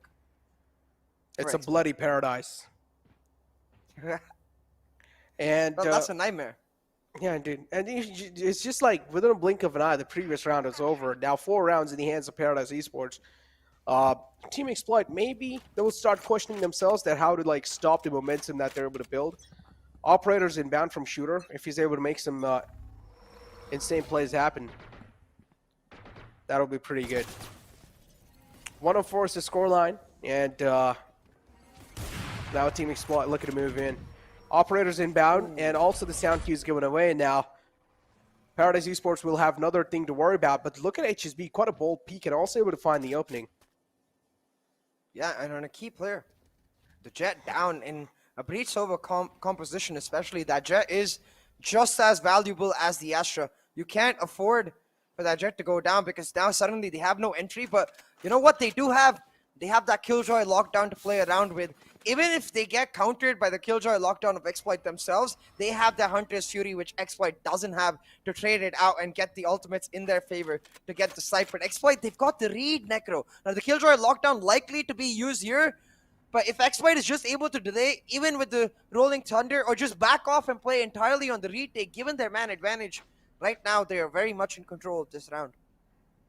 Indeed, very much in control of this round. 4 players stacked outside the A main. Here comes the low Rolling Thunder. 30 seconds And left. beautiful Cosmic Divide as well, right used with that. The side control should be given away. There's no way Team Exploit are going to be able to stop the floodgates, but still somehow they're able to make it happen. King with a huge 2K to try and stop the push. King definitely playing an instrumental role. Team Exploit somehow they're able to make the push stop, even though 2 huge ultimates were being used. Cosmic Divide and Rolling Thunder. A huge investment in that previous round from Paradise Esports. Exactly, and from the side of Exploit themselves, nothing invested. They still have their Rolling Thunder, they still have their Cosmic Divide, so Exploit coming off with a huge victory in that round, not just in terms of the round itself, but in terms of the utility used. So for the side of Paradise Esports, but as I was saying, heading into this round, I think Paradise really need to use that KJ lockdown ASAP before King's Hunter's Fury comes back online, because right now they have the advantage that they can trade out the opposing lockdown with their own Hunter's Fury. But if they wait till that's over, from Exploit is able to get his own, then that advantage no longer exists. Talk about advantage, man. Team Exploit clearly have an advantage after the previous game, and yet Rolling Thunder still available on HSB, so it's definitely going to be having that little itch on the hands to try and use it no matter what in some certain scenarios, and I do want to see how is he going to be utilizing it. It's just really fun to see after the Rolling Thunder being used. It's really fun to see the players just pop out like popcorn.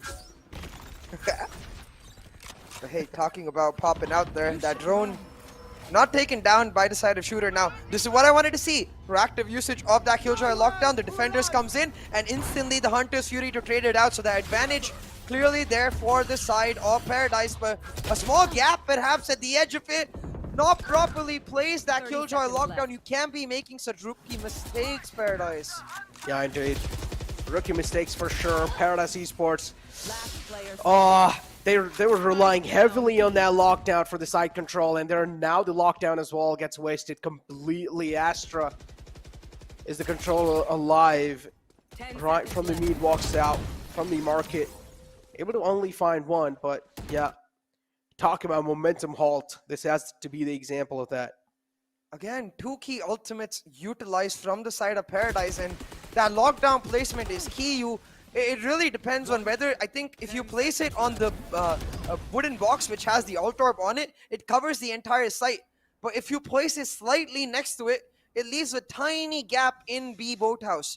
That tiny gap is what Soulmate used to shut them down, and that's all he really needs to do, because just that little bit of delay ensures that the rest of his team can contest B main aggressively, since all of Paradise stuck in that first lane. And just like that, it's over.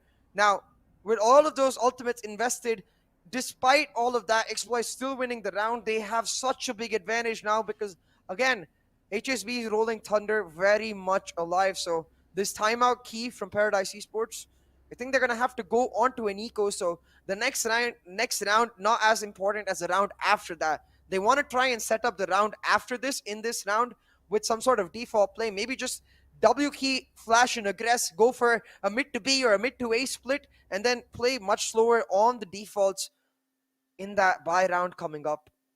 And you can see KG, I guess the IGL for this team, detailing out the instructions for his players. Talk about detailing out the instruction. Yep, Paradise Esports now clearly feeling the pressure. Started on a good note, but now the lead's being closed by Team Exploit. Team Exploit able to get the read on what exactly Paradise Esports are trying to abuse here. And if they're able to just fill up the voids, then Paradise Esports will have another tough time to try and find the voids. So that'll be a little difficult. Beautiful stun coming through from HSB right in the mid.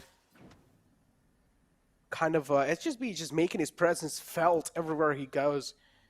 The utility use is just so perfect that the enemy is kind of left on their knees. Yeah, but look at this, Paradise. Very slow. It's actually the opposite of what I was expecting. In this round, considerably slower. They've taken mid control, and with the B main control that Flicka has got for himself, they can easily execute a mid to B split, but it's almost like Exploit are expecting it. You can see HSB just jiggling, trying to get information. Now he's been smoked off. He's going to tell his team, guys, they're coming mid to B. You need to back up. You need to hold side. We're coming for the backup. He's ready with the recon dart too, just to get in as much as info as possible. They were being forced on an eco, so Team Exploit are just sweeping it through. Last man alive, KSG, pretty much was really separated out from the squad, and now he will have to try and go for the exit frag. 30 seconds left in the clock. So Paradise Esports indeed not really having a lot of time left in the hands. What do you think of this karambit? It literally looks like a banana. The prime karambit? Yeah. Kind of does look like a banana. I'm not going to be able to get that out of my head now, Necro. Banana Cambit. Banambit. Banambit. Yeah, oh, that's not a bad idea. Banambit. There you go, Riot. We hit you up with a nice idea for a new knife. Make it. I would buy a Banambit. Me too. I would honestly buy it. It would be a nice, like, kind of like a funny, meme thing, and that would also look pretty nice. Because then you can put your banana in people's heads. Oh my. Talk about the scoreline. 4-4, 8 rounds on the board. And now the scoreline being equalized. And Paradise Esports, oh, that's a huge peak coming through from Bloody. Shooter, operators taken care of. And Team Exploit, they're able to follow it through. Floodgates were open, but still, if the floodgates are not really able to flood, they're of no use. Paradise Esports now left with only 2 players to work with. It's a 2-on-3 situation. Flicka walking on in the tree area. Now keep this in mind, the Killjoy is still alive, and we do see the Nano Swarms. If Flicka does make a push happen, the Nano Swarms will be activated just to try and buy off a couple of more time. Oh yeah, Cage is dead, my bad. So the Cage is not there, so yeah, even the Nano Swarms, nothing's going to be really useful, but it's fine. HSB is there to try and put a stop. So it doesn't really matter. He got instantly traded out to the A site, now in the hands of Dean. We'll get the spike plan through. It's a 1-on-2 situation. What do you think, so? He has a Cosmic Divide, so yeah, he can use it to create space for himself.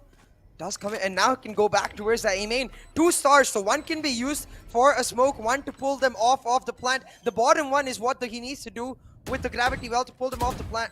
The diffuse has been faked. Oh no, he's gonna use it as a gravity well and a stun both of them. combo. Oh, no. Yeah. He did not even hear the tap coming through, so, and he just, or maybe he did. I don't know. I think he did. Not sure. Yeah, not really sure. I feel like he should, like, going on the left side was pretty questionable because he planted on the gen, so should have actually went towards the winery. Gotcha. Nice try. Okay. 5-4 now, where Exploit, it seemed like they did not start this map off strong. Paradise Esports, they were on a tear. I believe it was 4-1 at some point, and now 5-4 coming through with Exploit on a win streak. We talked about this, right, Necro? Once you give Exploit a taste of that momentum, once you give them a taste of victory, well, they're not going to let it go. They rarely are able to let it go, and it's very hard for teams to then pull it back against the top caliber players that Exploit has now. Look at this, already set up for that fall line. He's just waiting for someone to pick up that ult orb. Stuns inbound in the hands of HSB. As soon as he hears any foot cues away, he's pretty much just going to use it. So Paradise Esports as well, taking things really safe for now. Team Exploit there in the back.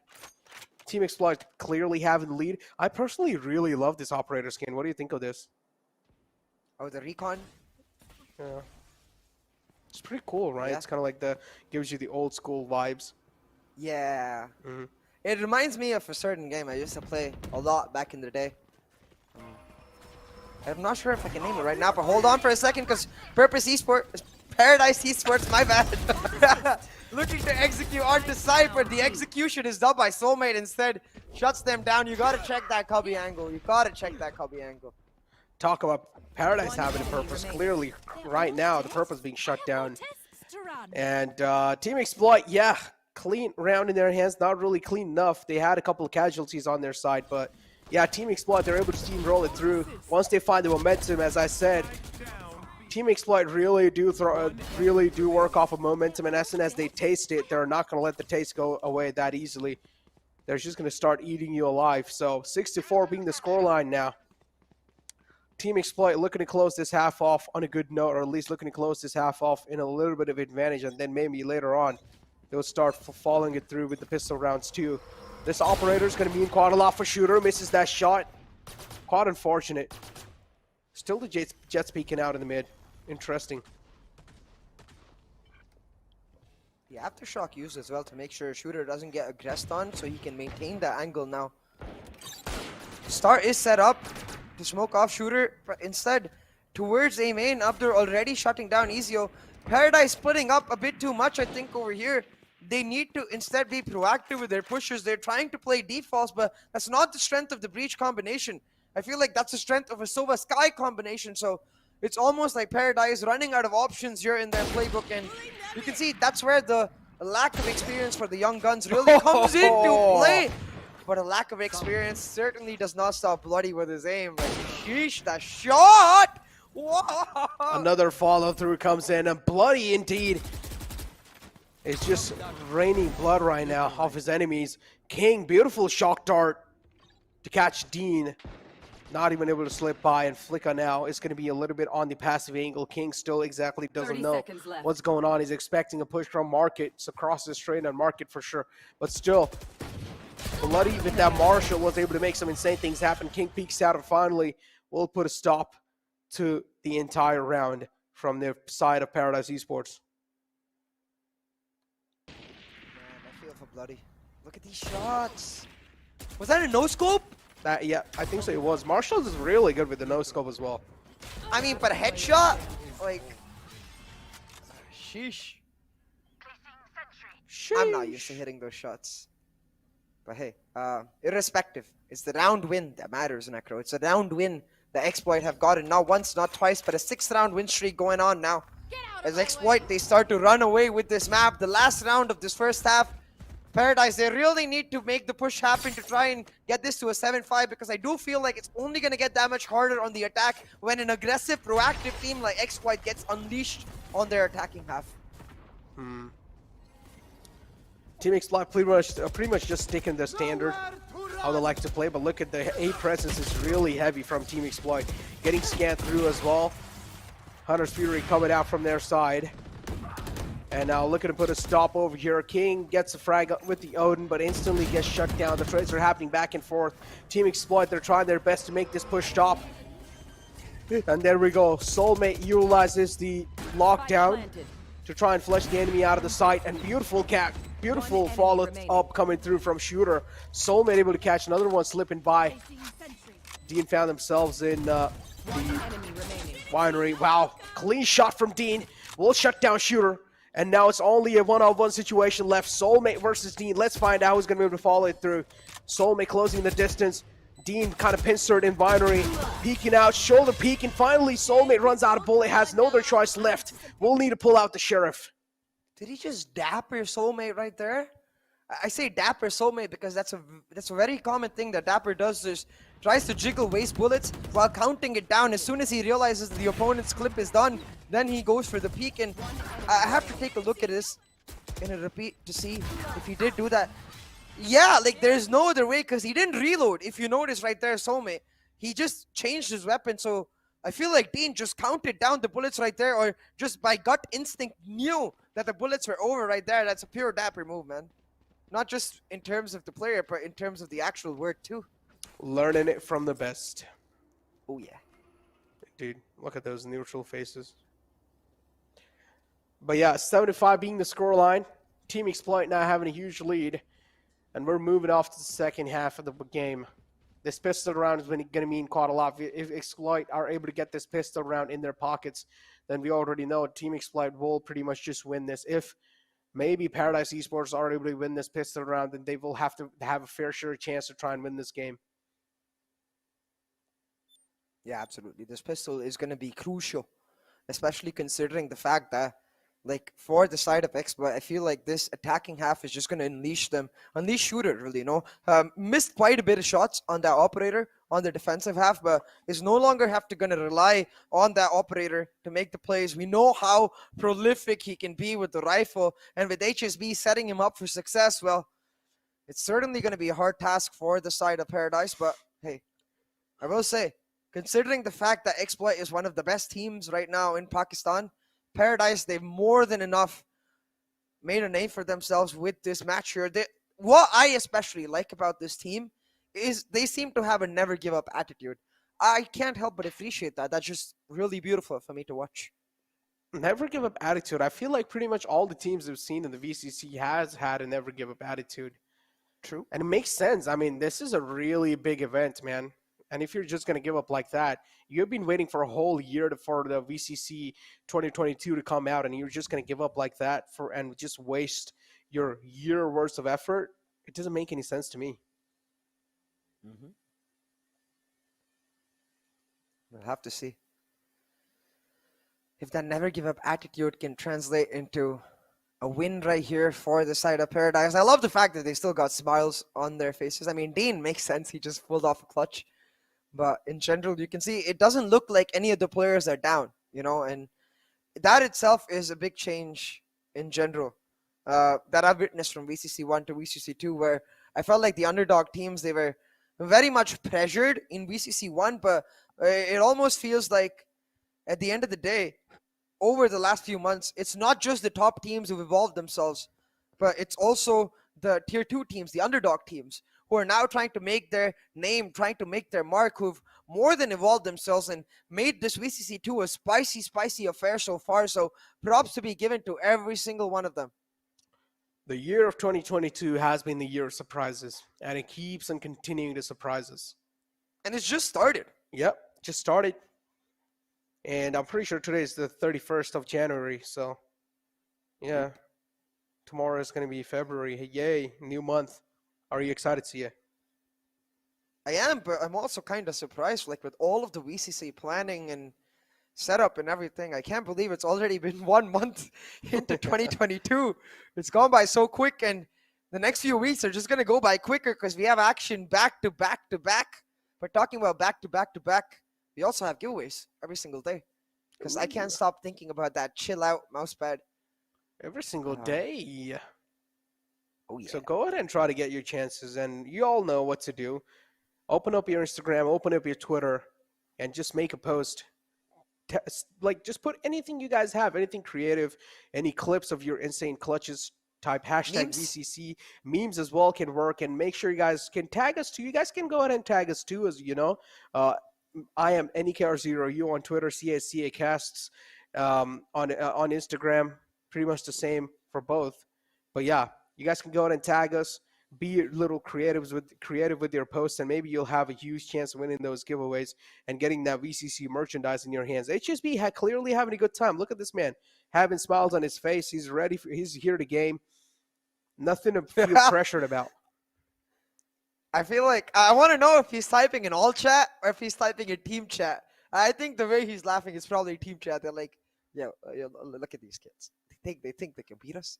And him and Soulmate probably are the ones, because we do know that HSV and Soulmate, not only are they roommates, I believe, they're the best of friends. They came into Valorant together. They beat up these teams together. Soulmate having a tear of a match. Oh, no, never mind.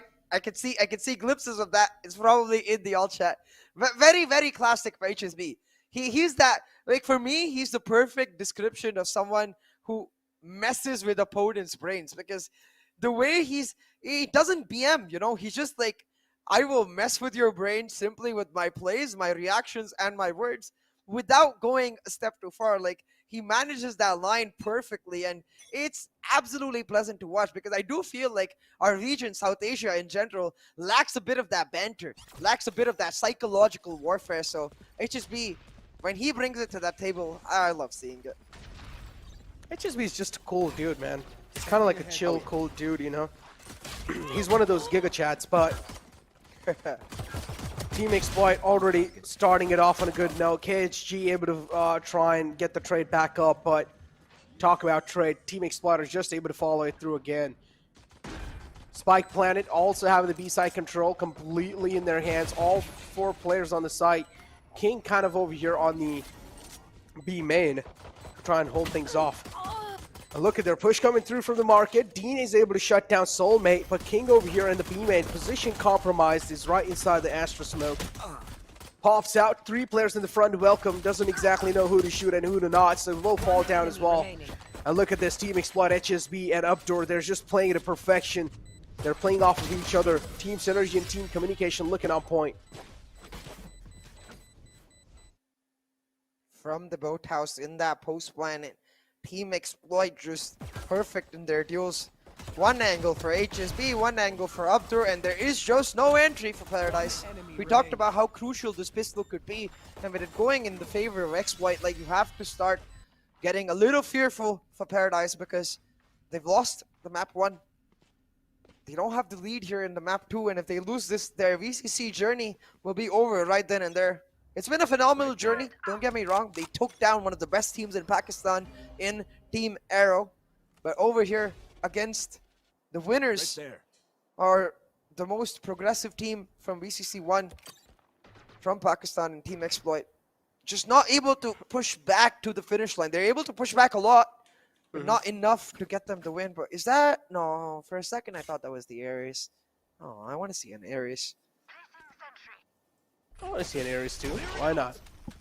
We haven't really seen Ares being played today over here by any of these teams on the Ascent, so maybe Ares can be a really good play to try and stop this push coming through. But yeah, Exploit, look at that. Shooters able to open the tables up again, the site. The floodgates open. Soulmate with 2 beautiful frags. Nanoswarm somehow is able to get one. 5-on-2 is 5-on-2. Well, let's find out who's, if those 2 players are going to be able to do anything. No, because they don't really have any guns to work with. Beautiful burst coming through from the Classic. The best gun in the game. Yeah, I was about to say, you say there's no guns to work with, but that's usually when you've got the best gun to work with. Hey, I want to see how he got that Nano Swarm kill. Did he line up? Wait, hold on. I need to go back and see that again. I think he had a lineup for A3 from mid. Soulmate, the Giga Brain Killjoy player. Hold on for a second there. 17 kills as well, with Killjoy just top fragging that. Looking really promising. HSB just having smiles all the time. He's enjoying. Clearly you can see he's here to have fun. And he's having a great time playing this game. Stun coming through. Ezio is ready with the stun. If Team Exploit, they're just going to start to follow it through. I'm pretty sure the stun will be inbound from his side. Stun comes through. Beautiful. But again, not really enough. You did see the gravity well also follow it through. So yeah, Ezio got kind of stuck there. Shooter, aggression, stop, and now Bloody over here to try and make this push stop as well. But that's not going to be the case. Instead, it's a 3-on-3 now. Scratch that, make it a 3-on-2. Paradise Esports having a clear man disadvantage. And you can see the caster curse with respect to the lineups. Whips one of the nanoswarms there, Soulmate, but that's alright. They've got the plant down. Remember, this is just a bonus for them, so already they won in the sense that, oh, they haven't got the plant down, my bad. Now they will get the plant down. But they've already won in the sense that they've managed to take out 3 weapons from Paradise Esports. So if they manage to actually win this round, I have to start wondering if it's all but over for the side of Paradise now. Trying to push forward on the retake. The players splitting up. I'm not so sure about that because they're going to get caught in those choke points from Heaven and Door. The recon not revealing much information either. KG though still managed to find a headshot, makes it 2v2. The hope is alive for Paradise. Make it 2v2. The hope's still alive, but not anymore. For Team Exploit. Paradise win that previous round. Beautiful way to close it out as well. And maybe they're going to be able to get the momentum started from that previous round. Because that previous round meant quite a lot. And Team Exploit, this is how somewhere down the line, I personally love that gravity well. Just realizing where the enemy is situated, instantly using that gravity well to try and stop the terror that he was raining down from that spot. And then instantly Paradise Esports were able to get that round. 6-9 is the scoreline, not really a huge lead. So again, Team Exploit will need to be a little cautious.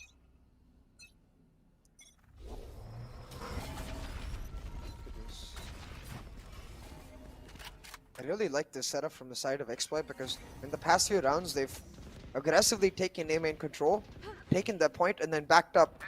Because of that, now once again having taken the ult orb, they've got the Rolling Thunder ready. So now they can group up in that 8 catwalk area, get HSB to set up his Rolling Thunder, not for the site, but rather for A Garden and A Tree, as well as Gen Angle. It allows Shooter to just waltz his way in, find those frags the way he wants to.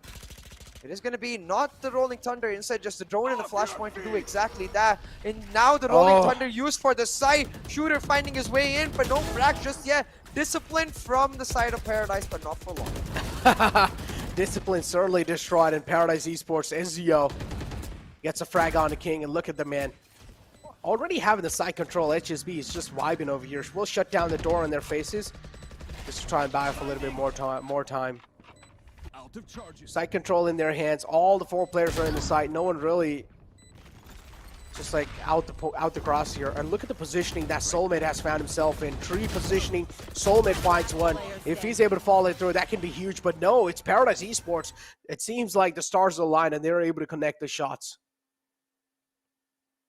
The stars certainly aligned because that round was also crucial. You can see Dean motivating the team as well, understanding that because of that round win, they've snatched some of that momentum away from Exploit into their own hands, as well as some of that economical advantage.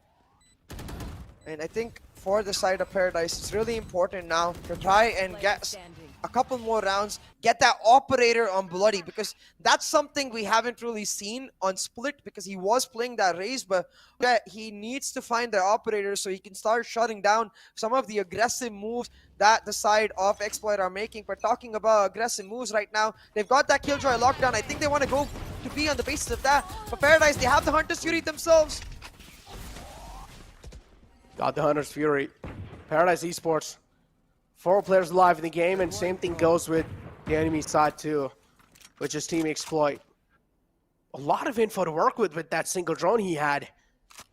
Look at him just instantly conveying the info to their eyes. Pretty much saw, I think so he saw 3 players in the B main. So that's a lot of info to work with. Just imagine and if he had an Odin though. Yeah, if he had an Odin, definitely things could have been way different. But instead he has a Phantom to work with. Cosmic divides it down. Here comes the flash from Ezio, but a little too quick with the flash. Maybe he should have tried to hold on to it for a while. KG in the back spot position being compromised, and the back site now completely clear. It's the last man standing for Paradise Esports. And it's Dean, the controller, to make things happen. Yeah, There's one beautiful shot coming through from him, looking to follow it up, but instead he doesn't know there's a man posted up in logs. King peeks out, and a beautiful shot from King. That point you mentioned, Necro, really important here. The early flash from the side of Ezio, I 100% agree. I wish he'd held on to it, and rather than flash the entry at A main, I wish he'd flash site so that his player in Boathouse would not have been isolated. That flashpoint could have resulted in a double peak that they could have shut down the push of Exploit coming through the first lane with. That little bit of coordination can go a long way, but without that, the momentum that Paradise snatched in these last 2 rounds just completely disappearing with Exploit picking up the win. And I just want to take a second to appreciate Uptor. The replacement for Shaka, he's become that controller main, playing Astra on both of the maps so far. Did you notice his KDA? 10, 8, 15. 15 assists. That's nuts. Oh my god, that's absolutely insane. Yeah, actually. And look at Bloody. Oh my god, he's able to slice through one player, but not but doesn't get any more. Blade Storm completely being used through, and now he was relying heavily on his Blade Storm to make some insane plays happen, but missed a lot of shots on the second man, so will not have the blades in his hand anymore. Team Exploit also having the side control. Hunter's Fury inbound to try and deny the plant. Could have found a tag if it was a little bit more down on the HSB. But yeah, HSB out in the mid. He's looking to rain down Terror, and only has a classic in the hand. Still, man, has a lot of guts. Going against Sheriff, HSB doesn't really have a lot of HP to work with. KHG posted up with the Sheriff. KHG, there we go. KHG finally being shut down. Just like that. It seems like Exploit, they found themselves in the driver's seat to secure this victory and push themselves all the way to the finals. And at this point, with the eco especially not looking so ideal for the side of Paradise Esports, all they get is one more bye. They can't afford to lose this round. It gives match point and effectively the map over to Exploit if they lose this round, because after this round, they won't be able to afford a bye if they do lose. So now with the operator online as well, they need Bloody to find that first pick, but Lady Luck just not on their side, Necro. All of Exploit towards that B site. Bloody won't even get a shot at it. Look at the owl drone. This might just give a lot of info away. One man's being tagged, and yeah, I can already imagine, man, if he had the Sheriff, if he had the Odin or Ares in the hand, beautiful frag through the smoke. Just through the span, was able to shut him down. KG kind of getting lucky with that one, not gonna lie. Shooter looking to shut down the turret. That's what exactly does. And look at the gravity well. Oh my god, he's still on that drone. And what just happened, CA? Did you just see what happened there?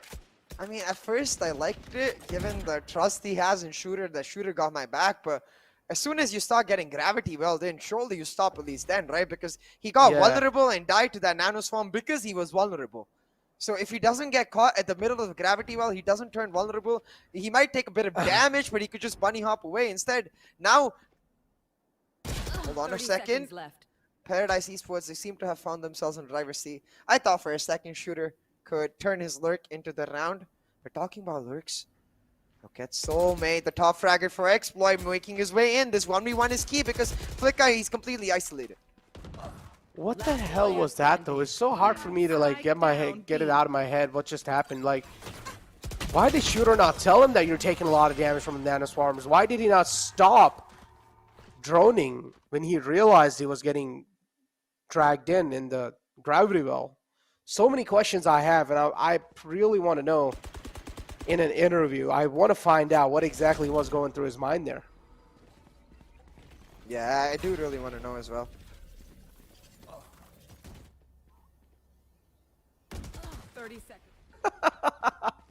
How does that happen, man? It's like one of the most like funniest moments out there. People can literally clip that and make it in a lot of memes too. But yeah, timeout taken from the side of attackers, which are Team Exploit. Definitely need a couple of more strategies up their sleeve. So Team Exploit now, they need to talk it out. Yeah, they really need to find a way to ensure that the defaults they're playing don't turn into brawls, because that's what I'm really noticing now. It feels like the closer they're getting towards the finish line, they're just like, yeah, get this over with. Let's just WWW, get it over with. And that's not going to get you the win. And that's going to give a lot of momentum over to Paradise Esports, especially as you mentioned, that gravity well. It's a bit of a yikes. I mean, even if Shooter is not telling you, I think you, as soon as you start getting pulled in, you know. Yeah. And especially considering that they know that the Killjoy is playing on that B side, you have to expect a molly, a nanoswarm grenade in that first lane. So it's all right for now, considering that they still have that 3-round lead. But the more rounds they give over to Paradise Esports, the more... I'm sorry. It's like whenever I just get reminded of that, it's really hard for me to control my laughter. Yeah, you can keep talking though. Oh, a technical break gives us plenty of time to talk. And I'm just looking at the map, the pings that Team Exploit are doing, and it's really curious because they ping twice on A main and then they ping twice on the A side. It's almost like they want to fake this B and then go for a mid to A push I wonder if they've just revealed their strategy on the ping, because I would be very happy with that, because I look at the map way too often and I rarely get as much information as those 4 pings revealed. Maybe they are looking to fake this B, man. You never know. They're gonna give away a lot of info, making them think that they're coming through on the B side, but then instantly at the final moment they just see a huge switch up coming through. Sometimes they can try and catch them off guard, but again, these are one of those strategies that can be easily readable as well. It just really comes down to how you're going to execute it. Yeah, talking about execution though, a lot of key ultimates available for both of these teams. And so far, I have to say, not very happy with the ultimate usage from the side of Paradise Esports. In many other regards, they've been playing phenomenally, but even on Split, we saw one round where they just vomited those 5 ultimates to just lose the round. We saw it earlier on the first half of Ascent as well, with those Killjoy Lockdown Hunter's Fury combo. They're not able to secure the rounds where they use these key ultimates, and it's almost like Exploit expects them to do it a certain way, and they play into that expectation, and it always works against them. So what I want to see right now from the side of Paradise is a bit of a read with respect to how those ultimates can be used, because again, they are one step ahead in terms of what's available to them. They need to try and find rounds on the basis of those ultimates, and then maybe, just maybe, they can pull off a comeback and hopefully take us to map 3. Hopefully take us to map 3. Again, keep this in mind. We're adding the word hope. Hopium. We don't exactly know how things are going to be looking like, but yeah. All we can do for now is just hope. Bloody is the man who was able to just like pop off in the previous game, or the previous map, if you guys like to call it, on the split. But this game, I would say his performance isn't bad, isn't too good as well. It's kind of like neutralized. So okay-ish performance coming through from the side of Bloody, but now has the operator in hand, gets blinded. Beautiful flash from HSB. Now, it's really curious. It was very early Silver Drone from the side of Paradise, got a bunch of information. But still, remember those pings, because I do still think that Exploit want to go eventually to B. I wouldn't be surprised if they faked with the Rolling Thunder here. Sorry, eventually want to go over to A. Maybe that drone changing their minds where they're like, hey, we got spotted. Now let's play mind games. Let's stay on over here. Let them believe that we're going to go over to A and instead execute for a mid to B split. I keep switching my sights around. Jesus.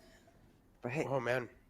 Look at Bloody. He's got that narrow angle. They have the read, Necro, but nobody's watching mid. Nobody's watching market. They're just watching the defender side spawn. So an easy entry for Shooter and Abdur, aka Shaka, into the site. And Bloody's position now suddenly compromised. Shooter going trying to hunt him down.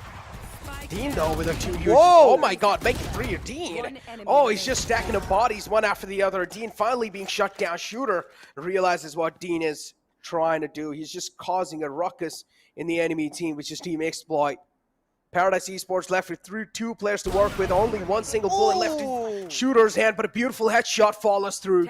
Ezio being shut down, and now 64 HP to only work with. 7 seconds left in the clock. Spike goes down. Shooter, you need a... Oh, and closing. Well, there you go. Shooter, wow, what a clutch. 4K as well coming through. And you can see how much that means to him. He hasn't had the greatest of maps so far, but you know what? It doesn't matter when he can find rounds like that. Literally, look at this, a 1v4 situation. He finds that first kill onto Bloody, the instant flick onto another, barely spots the head of Ezio, and then this is what I love the most. Before the turret even gets activated, knows that he has like maybe 10 to 20 milliseconds, goes for the aggressive peek, still has that confidence to move in, find the kill onto Fulika, the match point for Team Exploit, and Shooter, he's on a tear now. There's nothing to stop him. And I think Exploit realized that. They're like, guys, let's just W this. We have the Rolling Thunder. We have the Cosmic Divide. Let's take that site and let's take the win. Shooter on a tear. Team Exploit. Just flooding inside the site.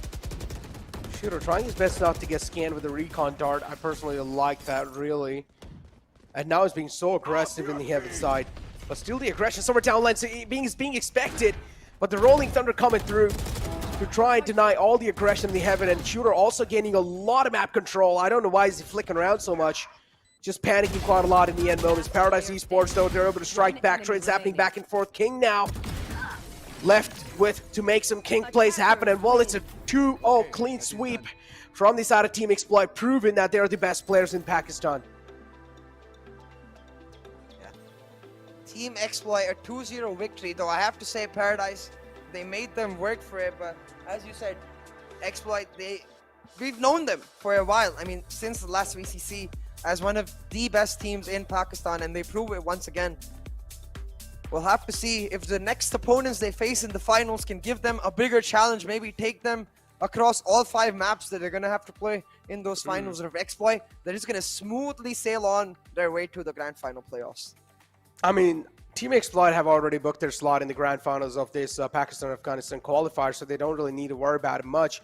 But the upcoming matchup between Clarity and Salt, that's going to be really interesting. Now, 2 of the underdog teams, I would say, going up against each other. I do want to see what they've got in the back. Clarity as well is kind of like a known team, I would say, but Salt, we saw them last year, and when it comes to the aggression, they're really good. But I'm going to hold on to my words. Let's take a look at the scoreboards of the previous game. Soulmate clearly just leading the charge from the side of Team Exploit, and then you have Dean from the side of Paradise Esports. But overall, spam some hearts in the chat for Paradise Esports. It's a valiant effort. Yeah, valiant effort from the side of Paradise. Dean himself with an amazing map here. And I have to give props to every single one of those players as well. Bloody impressed us with the shots. I feel like the consistency from KG and Fleeka, definitely something to watch out for. Ezio, not so great with them in terms of the map of Ascent, but on the map of Split, he had a great game for himself. So you can clearly see that there's a lot of potential in these players. I'm glad they're able to make it to the top 4 of the Pakistan-Afghanistan qualifiers this time. But with the end of their VCC journey here, I hope they keep persevering. I hope they keep pushing because, as we keep saying, this is just the start of 2022. Yeah, it's just the start, man. You have an entire year to try and improve, try and adapt, try and just improve on what kind of mistakes you've made inside the VCC. This is the biggest as it gets. And sometimes, even though, as you mentioned, you need to wait for another year to come through, but hey, don't take this as a loss. Take this as an experience that you guys have gotten yourself. Making it till semifinals is huge in itself. So Paradise Esports, just a big round of applause for them. But yeah, Team Exploit just proving that they are the best. As they did the same last year as well. Now as well, they're doing the same thing, and they're probably going to be moving in the grand finals. 15.33k is the damage inflicted from the side of Team Exploit, but the headshot percentage clearly high, and leading the charts in that, it's going to be Paradise. And it's no surprise to us in terms of that headshot percentage, right? Because this has become a bit of a trend with every single one of these teams who have those young guns in them, who have those upcoming players. They seem to be cracked in terms of those aim. But what we really want to see an improvement on, I think, is that macro sense, especially that ultimate utility usage from the side of Paradise. I feel like that's one key point. But talking about the Kings, well, we got to talk about the King too. The MVP of this best of 3 series, HSB himself, and he does it on initiators. Like, what can this man not do? Oh man, HSB is just really good, man. Overall, he's able to support his team. He's able to be the backbone, and at the same time, if things are not really going that well, he's able to also be the man to take the business in his hands. You know, he's kind of like Hell Ranger from Global Esports. It's just really good. If he needs to adapt and if he needs to make some aggressive plays happen, he will be doing that. Being the IGL of the team, we do know how much pressure you have, but still HSB is a player who's able to remain calm and just overall able to control his emotions, and he's able to keep his team calm as well. That's a sign of a good IGL. Yeah, absolutely. Having said that, though, that will be the end of our first semifinal. We've already got one team going on to the finals. At this point, Exploit definitely, for them, they see nothing but to win. Even though they've guaranteed themselves a spot in the wild card with this win, I don't think they're going to be content with just that. So I'm excited to see what kind of Exploit we see really in the finals when they get heavily challenged by the team coming out next in the matchup between Clarity and Salt. And for me, I think that's going to be a true test for them, because going on forward, if you remember last year where Exploit really started to stumble was when the pressure got really intense, when the stakes got really high. So I think that experience has definitely morphed them into that much better of a team. Now it's just a matter of showing up with that. Exactly. It's just a matter of showing up. And yeah, upcoming matchup, as you mentioned, it's Clarity and Salt. I do want to see now what Salt have got. I want to see upgraded Salt coming through. I don't just want to see the aggressive nature. I want to see Salt with upgraded strategy as well. I want to see Salt with an adaptive nature. I want to see Salt with way much more tactical nature. If they do want to slow things down, they should be able to do so. But still, the aggressive nature is what separates Salt, or is what separated Salt last year from all the other teams. And the way they have each and every single player is capable of making those star plays happen, and also it's capable of sending those stark messages. So I do want to see Salt. The upcoming matchup is definitely going to be really interesting as well, so it's going to be worth watching, ladies and gentlemen, so do not go anywhere.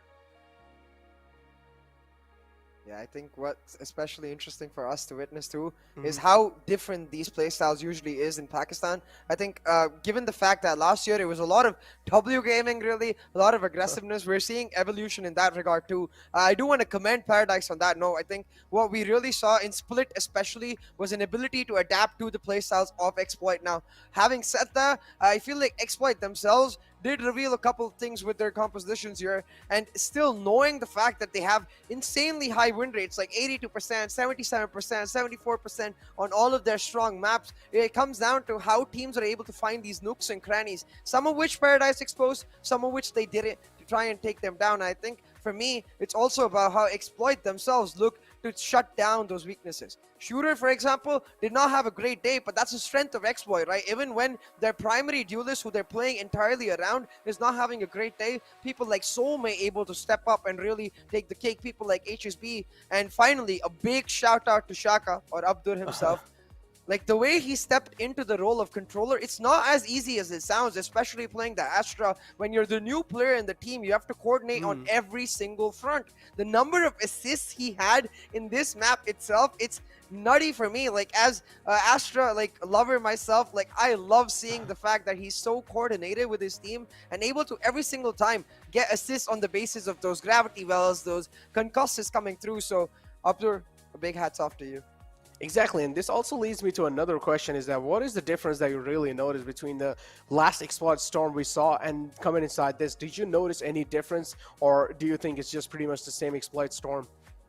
I feel like Storax had a lot of burden in the last Exploit Storm, but he was the IGL, but he was also one of the primary fraggers, and because of that, it felt like sometimes when a player is carrying that much of a burden, the rest of the players don't really get to be unleashed in themselves. And I am seeing that especially from Soulmate. Like, he had a phenomenal map on Split. The lurks he was able to pull off, the idea that he can make those spontaneous decisions and know when to push and know when not to push, even from the side of Abdur, coordinating with him on that regard. Like, that smoke, I still can't forget the way he was able to block off that alarm bot, intentional or not. I hope they go back, see that, be like, yo, if that was not intentional, we just found a gold mine.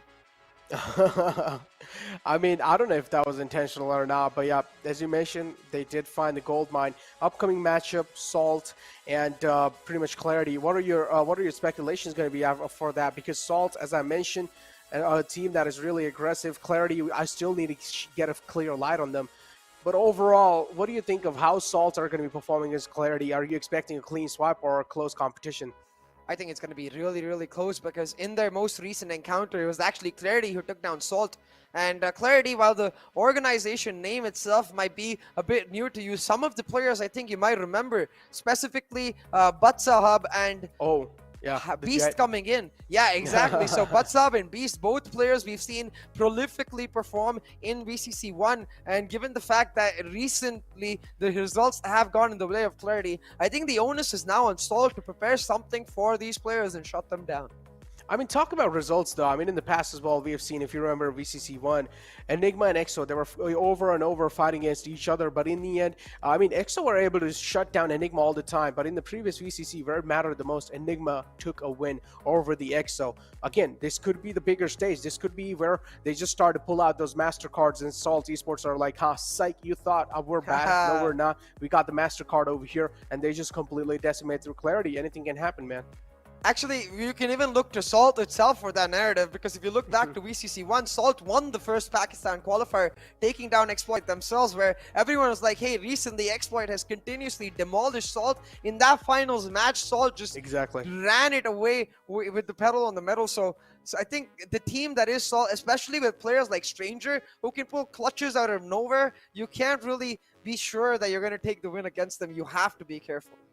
Yeah, I mean, as I mentioned, each and every single player from Salt overall, they're just a star player. But yeah, with that being said, we have a little bit of interview lined up for you guys. So without wasting any time, let's just head right into it.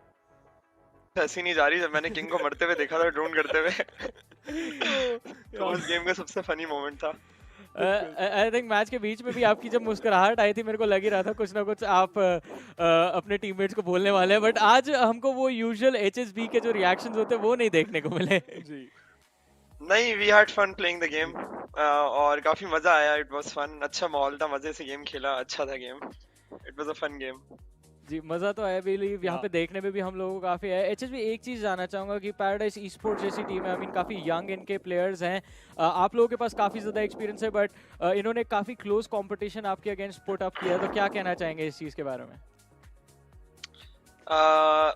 Valorant एक ऐसा game है जिसमें unexpected चीज़ें हो सकती हैं तो you have to expect the unexpected sometimes मगर हमें ये पता था कि हम गेम जीत जाएंगे और बस हम लोगों का कंपोजर था हम लोग बस मजे से खेल रहे थे गेम वी हैड फन इतना हाइप अप नहीं थी पूरी team we are saving energy for the VCC main playoffs क्योंकि हम इतने कॉन्फिडेंट हैं हमें पता है हम जीत जाएंगे and we are having sessions with our coach as well तो we are saving the energy for the playoffs. Pretty awesome. क्योंकि टीम में अभी थोड़ी इस तरह की भी चीज थी कि we should hide this, we should hide that, ये नहीं करो, ये बचाओ, वो नहीं करो, ये नहीं बचाओ, थोड़ा सिंपल खेलो. तो एक वो फैक्टर था आज के गेम में. यहाँ पर मैं आपसे एक पर्सनल क्वेश्चन पूछना चाहता हूँ अगला आपका मैच यहाँ पर अब कल फाइनल्स में होगा आपको क्या लगता है क्लैरिटी वर्सेस सॉल्ट में से कौन जीतने वाला बिकॉज आप जानते हैं you are from the same region क्या लग रहा है इन दोनों टीम में से आपके साथ किसका अगेंस्ट मैच रहेगा ये काफी टफ कॉल है क्योंकि ये दोनों टीमें काफी 50-50 हैं even though I think salt will win but I am supporting clarity because खटक सुप्रीमेसी वेल आई मीन ये काफ़ी ज़्यादा एक्साइटिंग रहेगा देखने के लिए कि आप किसको फाइनल्स में फेस ऑफ करेंगे और अब आपने मेरे को भी सोचने में मजबूर कर दिया है कि प्लेऑफ्स तक आप पहुंचेंगे आपने स्ट्रैटेजीज अभी छुपाई है तो क्या होने वाला है प्लेऑफ्स में क्योंकि लास्ट टाइम आपने जो किया था वो बहुत इनक्रेडिबल परफॉर्मेंस आपकी टीम ने डिलीवर किया था ना आई बिलीव इस टाइम जैसा हम लोगों की पहले भी कॉन्वर्सेशन हुई थी लॉन्च पार्टी के टाइम में वो ट्रॉफी को आप लोग आए कर रहे हैं HSB thank you so much for joining us for this interview congratulations on the win and all the best कल के मैचअप के लिए जीत के बाद फिर से एक बारी इंटरव्यू में मिलेंगे हम thank you for having me guys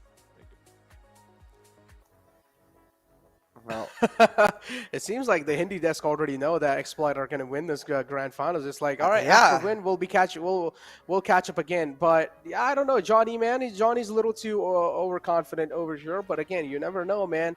2022, a year of surprises. Just like how Global Esports didn't really qualify. It's like the first qualifier curse. You never know. Same curse might just hit Team Exploit. Or they just got the script. I'm gonna go downstairs and check with them. They're like, yo, why have you not shared the script with me? Oh, man, I need the script as well. So you know what? I'm going to go ahead and grab the script instantly. So I'm going to throw to a short little break.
drop bombs here.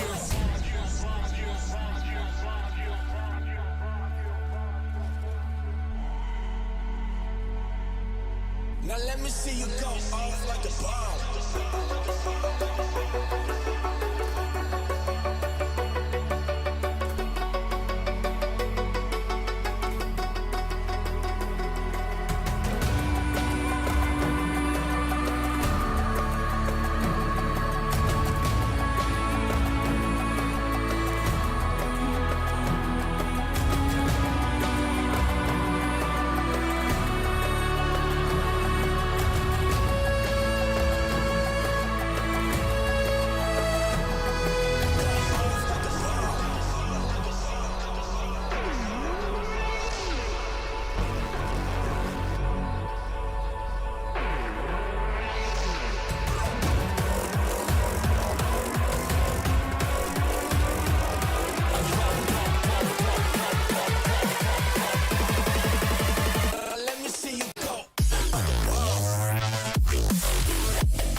Chilling in the chair, I'll be sipping it. Watch a bunch of shows, I'm getting it. Give me my shot, give me my shot, give me my shot. Keep coming. I don't give a damn, I don't care, I don't care.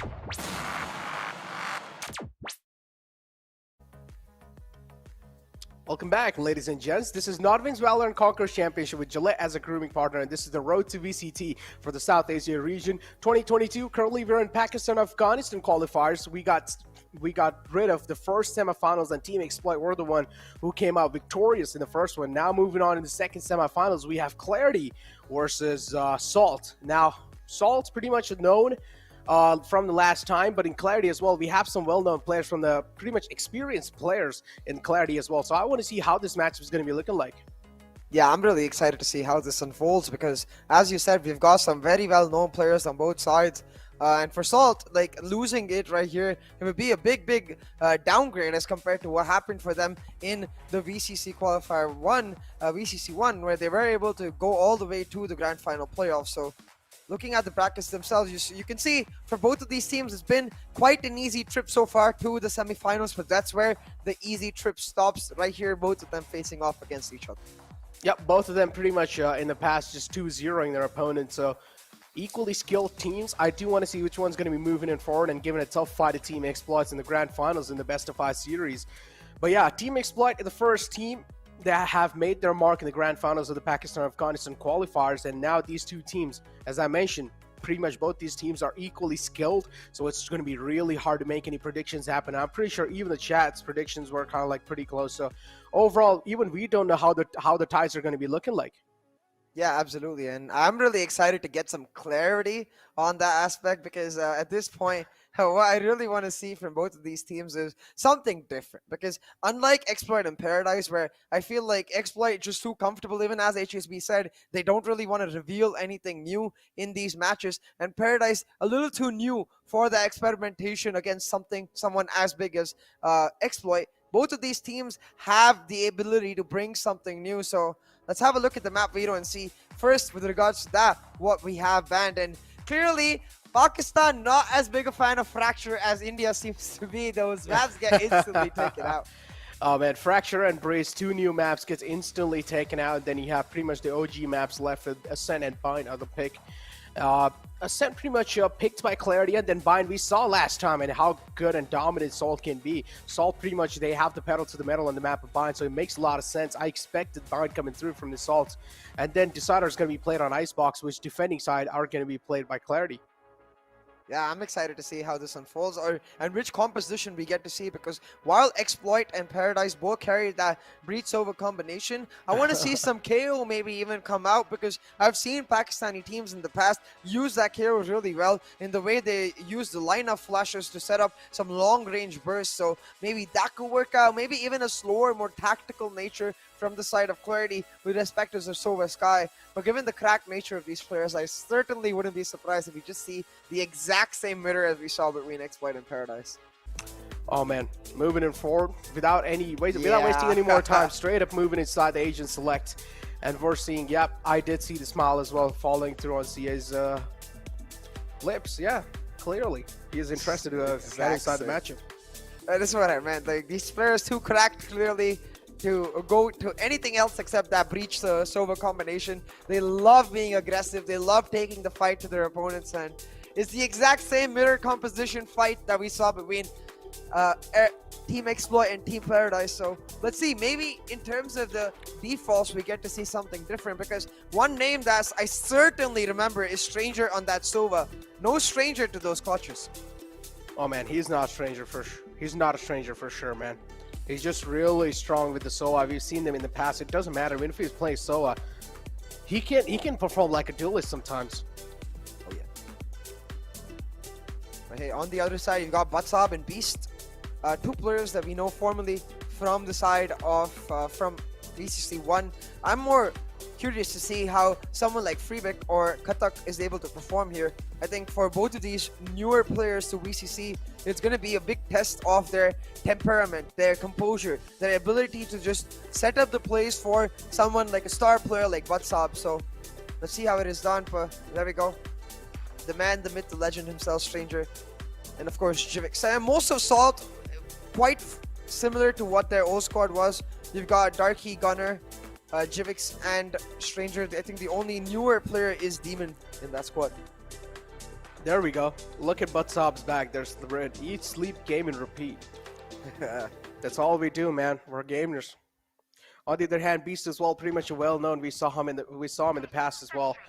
Without wasting any time, heading straight inside the game. Pistol round as well. It's all going to start as always, and it's going to be really instrumental as well. Gunner on that Breach, I feel like has to be a really instrumental key player for Salt. Oh yeah, absolutely. And Gunner is someone that we've seen in Salt previously be really influential. So setting Jivix up for success, it's really going to come down to that duo battle, right? Batsab and Freebeck versus Gunner and Jivix. And we saw this in the last map in the game between Team Exploit and Paradise 2. HSB had a prolific performance on that Breach pick. So let's see how these Breaches are now able to carry it on forward. For now, Clarity Esports on the attack, Necro Salt on the defense, and already that Killjoy turret, it's such a standard spot. That's where you place it in Compy, that's where you place it in Esports. It's just annoying, man. I mean, it's pretty useful, right? It is a common spot, annoying. But Killjoy turret, I mean, pretty much is kind of like, on that spot, it's the job just to, spot the enemies out and give the info, and that's what it's really meant to do. Now in the mid as well, aggressive. Both these sides are being pretty aggressive. Batsab able to open things up. Jivix able to follow it up with 2, and a shock dart from Stranger as well. Finds another one. Now it's a 3-on-4. Stranger alive in these moments, but he gets instantly shut down with a classic. And now Demon looking to inflict some pain from the backside. Wow, that's a beautiful flick onto his enemy. And here comes the flood through from the defensive side, and it's going to be Salt just dominating on the A site. Salt now, having dropped that spike carrier, have put on head in an impossible position. He's going to have to 5-head his way out of here and be on point. But it's the mirror turret that just puts him in an even worse spot. Gonna try to set up his own turret, be like, let's go, turret battle time. Oh my. Literally on the head of Demon. I told you, man. I told you these teams really have cracked same. Salt as well, we saw last year, and now Clarity as well, proving that they have some cracked tamers. The flicks is what these teams are really known for. Look at this. Just so many examples just being set off the bat. Talking about examples though, already Stranger off to a great start. Typical Sova player, man. 2 assists in 1 round. Look at how he's drinking the energy drink as well. You know, he's like in a stylish manner. I think it's because he doesn't want to move his mic. He's just like opening a part of his mouth and opening a part of his mouth. Oh, it's a slurp noise that I'm hearing right after. Slurp. Slurping that drink. But yeah, 4 players stacked up outside. Clarity looking to flood inside the site, and they're going to be able to do so, but still spam coming through from their side of Salt. Hoping that maybe they'll find some connection. Beautiful stun from the breach. Gunner's not going to be able to do much. Doors being shut right on their face, and Gunner in the clotheslines only has 13 bullets. Please reload. Doesn't do so, so he'll be taken down instantly, but look at the shock darts coming through from the side of Stranger. This man's perfected lineups, and this time in 2022 is looking even stronger than before. At Salt, they're able to steamroll it through in the first 2 rounds, but the gun round is what's going to really matter. Yeah, absolutely, but with only a couple of weapons lost for Salt, especially with, if I remember correctly, one of their players only going for a ghost buy. That means only 1 investment loss in terms of that weaponry. They will be able to play a full bonus coming into this next round, and they'll be able to go into that bonus looking to just damage their economy the way they damage Clarity Esports' economy right now. And guys, you have to remember that despite the fact that Clarity recently took down Salt, Salt is so damn good at this, like defying recent results, defying expectations to come back together and come out stronger. Clarity, they need to find some composure and shut that down, because you don't want to give Salt that belief, Salt that hope. Ooh, that got a little too close for comfort. Yeah, a little too close for comfort. 46 HP left and butts up. Look at the shock dart instantly following through. The proactive nature from Strangers is just so good. The communication is definitely looking on point when it comes to Team Salt. And he's already found like 2 shock dart kills. And Strangers looking to line him up again. 2 rounds on the board for Salt, and they're able to try and keep the momentum going. But Clarity taking things really slow inside this one. Look at this, the late lurk coming with the spike by Onhead. He's making noise towards that B-main area intentionally, because I do think they want to go for that mid to be executed, but oh, hold on a second, maybe changing up their mind now.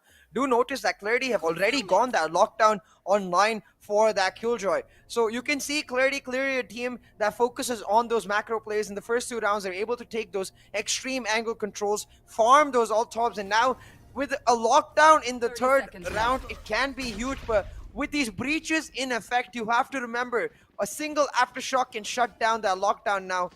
Wait, how do they not know that this breach is here? He used the fault line. Oh my god. This could be a big error. What? Oh no. Clarity, presence of mind, not present clearly, but still they're able to follow it with a lot of frags. 10 seconds left. And now Demon's the only man left alive. Yeah, the Astra is down quite low, so Demon might as well try and make some plays happen. Only has a ghost in the hand. Keep this in mind. This was the bonus round for them, so Salt, even though even if they do lose this round, they're still going to be having another one to try and equalize things, or at least to try and keep the momentum going. Beautiful smoke, blocking off vision from the A main, but he might just flood in through any time. Also retrieves the Spectre in the hand. Might as well just drop down in the hell and go for a duel. He does that, finds one. Will find the second one as well, but no, Beast. Even though he was low, but Beast is too quick with his crosshair. I'm still confused about how they did not know that that breach was in binary, because they were all running towards the site. I wish we get a replay of that here. Oh no, never mind. They were all running towards the site, so they 100% saw the horizontal fault line, and there's no way that fault line is inclined towards the right side of A main if it's coming from the entry of A main. It has to come through from winery, so lack of presence of mind in that regard, but they certainly don't lack in the aim. But hold on, this is the true buy round of there we go. Salt, and they've got the operator on Jivix, finding that first blood already and shutting down that key ultimate. The Killjoy down, no more lockdown for Clarity in this. Beautiful scan coming through from Stranger. 2-on-1 is the score line. And now again, as I mentioned, the previous round was a bonus round for Team Salt. Jivix taking things really safe and sound. Flash to flush out Jivix for the position he's found himself in. Operators on B, the call's being made. And I clearly do see Clarity trying to back off on the A side, so Jivix might as well need to rotate as quick as possible too. Jivix needs to be a little proactive. Most definitely, because you can see Demon, he's just trying to jump peek slowly. Could put himself in a difficult situation though, because Beast is lurk. I thought it would caught him by surprise, but as you can hear from Demon's Astra, it's just too easy. Way too easy for that man. Shuts down Beast, shuts down the lurk, and putting Clarity in a very sticky situation. But a bit of a whiff from Darky might give some hope to Salt, but not for long. They clarify that, hey, one shot miss does not mean the round itself. Hold on. Freebic shuts them down. Too low though for the clutch. I thought he was too low for the clutch, but he almost found the ace. But again, Stranger is no stranger to these situations. He's been in these hard, impossible situations before and come out on top, and he does it once again. Indeed, does it once again, and pretty much in style. Astra, as you mentioned, just saying, too easy, too easy. Beautiful shot to follow it up from Jivix with the operator. Coming back. Out of charges. Even on 11 HP, look at the guts on this man. Still able to get those frags, still able to connect those skulls. Salt with 3 rounds on the board. Momentum looking pretty heavily shifted towards Salt. Jivix still has the operator in hand, gets scanned. So now the call's being made, the operator's in mid. Yeah. Do notice that again, the Astra from the side of Clarity, so sleek with the lurks. Jivix will shut her down, but again, Beast getting caught out on his lurks. This controller can't keep going down this early, especially as the attacking Astra. Gunner with another pick, and Clarity, they're fumbling, they're stumbling, and they just can't find nowhere, no Clarity. And at this point, Salt, they're starting to really take over this map, Necro. The only round they've lost is their bonus. Oh my god, Jivix is connecting these shots, man. He's just being a problem. He's just being that player who's just being a huge problem for the enemy team. And Clarity, they need to find a counter. They need to find a kryptonite for Jivix. The operator needs to be flushed out. Jivix currently leading the charge in Salt. On the other hand, the breach on the side of Clarity. I mean, Jivix? especially Yeah. when you consider the fact that both teams are playing that breach. Hold on a second. Clarity just trying to change up the way they play. Very aggressive on this round. The Rolling Thunder coming out, as well as that Hunter's Fury to try to shut them down. But it's Jivix with the Blade Stomp finding that first kill, and Demon with a couple more.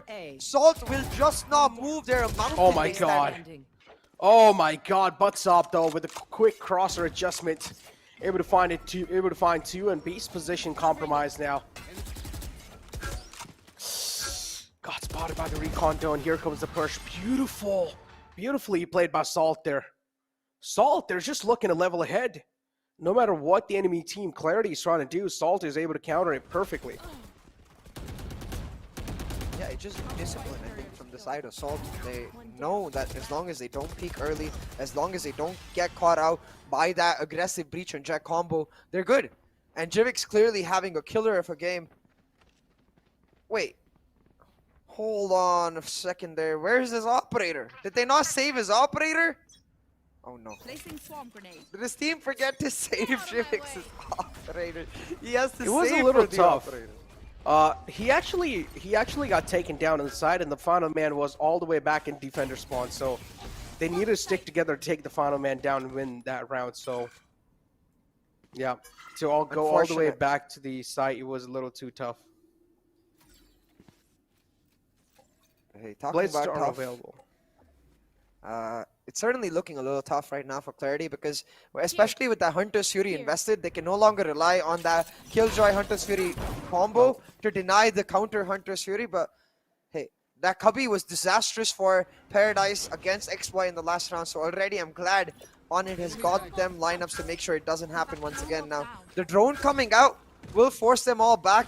Still not taken down. That drone seems really tough. 5-1 is the score line. Salt's clearly having a little safety cushion to work with, but not that big of a cushion.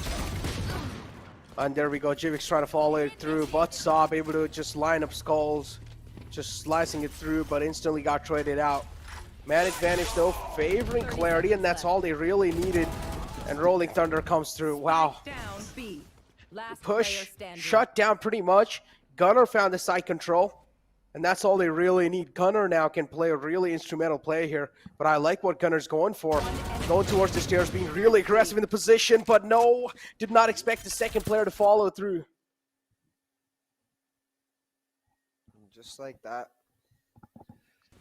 A key error will result in that round win. And look at this once again, right? The way WhatsApp sets up his peak, the cloudburst into the jump just to catch someone off guard, it's really cool. But still, the thrifty is what really ends up mattering for the side of Clarity. And you can see immediately they take that time out, perhaps even surprising themselves with that thrifty, now looking to ponder as to how they want to approach these next few rounds, because I think what they had to notice in that last round was that the economy was still very much thriving for Salt Esports, especially with Jivix going for the save in the Spectre. He will most definitely be able to afford an operator this round, with the rest of his team able to get that full buy. So for the side of Clarity, it has to come down to how do they shut down that operator, because Jivix, in the rounds where he's got his hands on them, has seemed nigh unstoppable.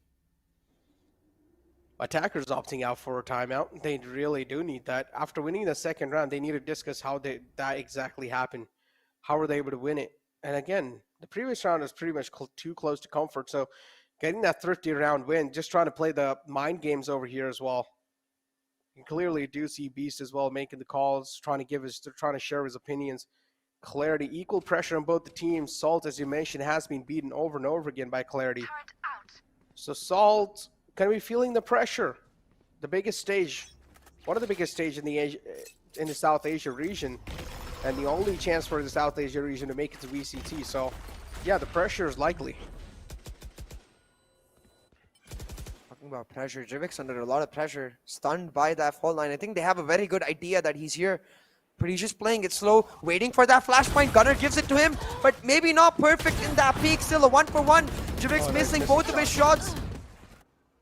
But Gunner has his back, man. Gunner's got his back. Yep, Gunner's pretty much saving Jivix there. 3-on-4. Salt Esports having a man advantage, but still, Jivix is quite low, but it doesn't matter. He has the operator. All he needs to do is just hit shots. Recon dart out. Not even able to get a scan through, so yeah, not a lot of info to work with for Salt, indeed. But he's also hearing a lot of footsteps. Gravity well inbound to try and stop the push, try and buy off as much time as possible. The rotation's already there. Beautiful stun from the breach and wall. Here comes the contact play, and it just lines up.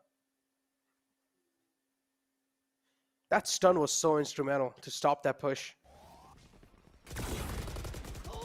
Yeah, just very well done from the side of One enemy Salt remaining. in general. And I think given the fact that, as we talked about at the start of this map, right, both of these teams are very close to each other, but recently Clarity have had the benefit in terms of the results. Recently Clarity have been one step ahead, but it looks like it's classic Salt, man. Even in VCC 1, when we expected Exploit to have the jump on them, Salt surprised everyone, taking the win as that first team to qualify. And once again, it's just their preparation on point. A 6-2 lead for them right now. Clarity trying to upset the momentum, but Darky too good with the defensive nanoswarm setup. Shuts down WhatsApp. Jivix chimes in, and Salt. One enemy remaining. Salt rubbing salt on Clarity's wounds. A flawless round, Necro. Look at that smile on Stranger's face. Flawless round, yeah. You said it, man. A flawless round. One enemy remaining. It's just Salt, they're able to stack up bodies, man. 7 rounds in a row with 2 rounds only for Clarity. They need to try and stop the momentum that Salt have built. So Clarity, what is the game plan going to be here for them? They already took a tactical timeout, but after that, still not really work out. So they clearly need some more strats up their sleeves. Here we go, the push comes in, floodgates open, right inside the site, the jet dashes in. Oh, look at this, Darky almost could have lined it up, but unfortunately wasn't really able to line it up though. Gunner is there, has 2 flashes in hand. And he can try and take him down, but no, Butsov's aim is a little too good. Only on 30 HP, one bullet connection found, and Butsov will be easily taken care of, but the Gravity Well just causing so much problem. Nanoswarm follows it up. The Gravity Well and Nanoswarm combination is just looking really good. Really nice push there from 30. Necro, I have to say, especially considering the fact that from the side of Salt, they managed to completely shut down the aggressive 8 push. You can see these small changes in the nature of that execute, right? Where Butsop directly went for the Hell player last time. This time he's got support in the way they're able to shut down Darky at Gen, allowing Butsop to hold that Heaven angle continuously. Because of that, the Gunner had no say in how to approach that round. Even as you pointed out, he had 2 flashpoints available to himself, but not able to use either simply because that Jet is freed up. So the adaptation clearly there for Clarity. Now they just got to push it all the way through to a 7-5 because that would cap off this first half for them perfectly. But hold on a second. The drone and a very aggressive push towards mid. They've got market control. Now looking for a split mid to be executed. Look at the Rolling Thunder. The Soa as well is stunned. And Butsop just making the entry on the side. He doesn't care what's in his way. Here. All he wants is that side control, and he will get that. The glass cannon operator in the hands of Jivix. Spike planted. Looking to find some connection. Spike being planted. 7-3 is the scoreline. And Salt looking to make it 9-3. Here. Shock darts inbound. Jivix exactly know what's going on. Beautiful lockdown coming through. Hunter's Fury utilized this ball. And now what they're trying to do is just go really aggressive into the Hunter's Fury, trying to shut it down, but that's not working at all. Jivix is able to find an opening. Butsov able to follow it through. Beautiful flash through coming in from Gunner, but it doesn't matter. It's a really nice round picked up. And Necro, we have to start wondering, right? Like with both of these teams so close to each other, is it really going to come down to those individual plays? Because if you remember VCC1 again, a lot of those individual plays, especially from someone like Stranger, completely changed the face of the map. Even though right now, Clarity, they don't look great in terms of those KDA, what I love about the way they're playing is they're completely coordinated, completely on the same page. With respect to the fact that they want to get that push done, they want to play aggressively, considering the fact that the way they were getting shut down in the early rounds was because of Beast getting caught out on the lurks. I love this adaptation. They're like, forget the lurks, forget the slow play, let's use what we know best, which is our coordination, our teamwork, and make them pushes happen. Look at that. They're also pushing in. They're also being really aggressive in mid. Personally like that proactive move coming in through their side. Just trying to make something unique happen here. Stranger gets spotted by the alarm bot. Clearly did see the panic set in as well. Stranger did not expect the alarm bot to be there, so a little panic move. Look at Gunner in the winery. Beautiful stun, follows it up, and ball. There we do have the Rolling Thunder coming in. The ultimate strikes in. Salty though. Darky is able to find 3. And that just shuts down the entire push on the A site. The Rolling Thunder kind of wasted. It is though. Very interesting position for Beast because he can recover the spike, yes. But now at this point it's about trying to pop off for himself. And I think Gunner has a fair idea of where he's gonna come from. Playing very safe on that point. And look at the angles, right? They've covered every single one. They have each other's backs. There's no hope for Beast in this round. And at some point, he's going to have to realize that he can't save as the last round. And the shock dart's coming in as well. The flash in his face. Gunner takes him down. Beast was just too scared. Too scared to even try to engage or try to commit. As I mentioned, he cannot even go for a save, so he had to go ahead and give it a valiant try, but wasn't even able to give it a try. So that's quite unfortunate for them. But yeah, Salt Darky just able to put on a show for each and every single viewer in the chat. 8-4 is the scoreline, pretty much equal. I wouldn't really say it's that big of a safety cushion for Salt, but yeah, Salt as well, there is going to be a lot of threat lingering on their heads. Yeah, there's definitely going to be a lot of threat in the sense that for the side of Clarity. It doesn't look like they're willing to give up just yet, you know. But again, I have to give props to the effort and the pre-match preparation Salt to put in, because they continuously seem one step ahead. Like, even talking about those initial lurks, right? Shutting down a player like Beast that early, it definitely would have created a psychological advantage for Salt. Hold on. The recon gonna come out. Butsap so precise with his crosshair placement. Oh my goodness gracious me. Ho ho ho. One of the star players from the Pakistan region, without a doubt. Butsap proving that he is one of the best Jets out there in the SA region. Someone signed this man up. I mean, he's already signed, but yeah.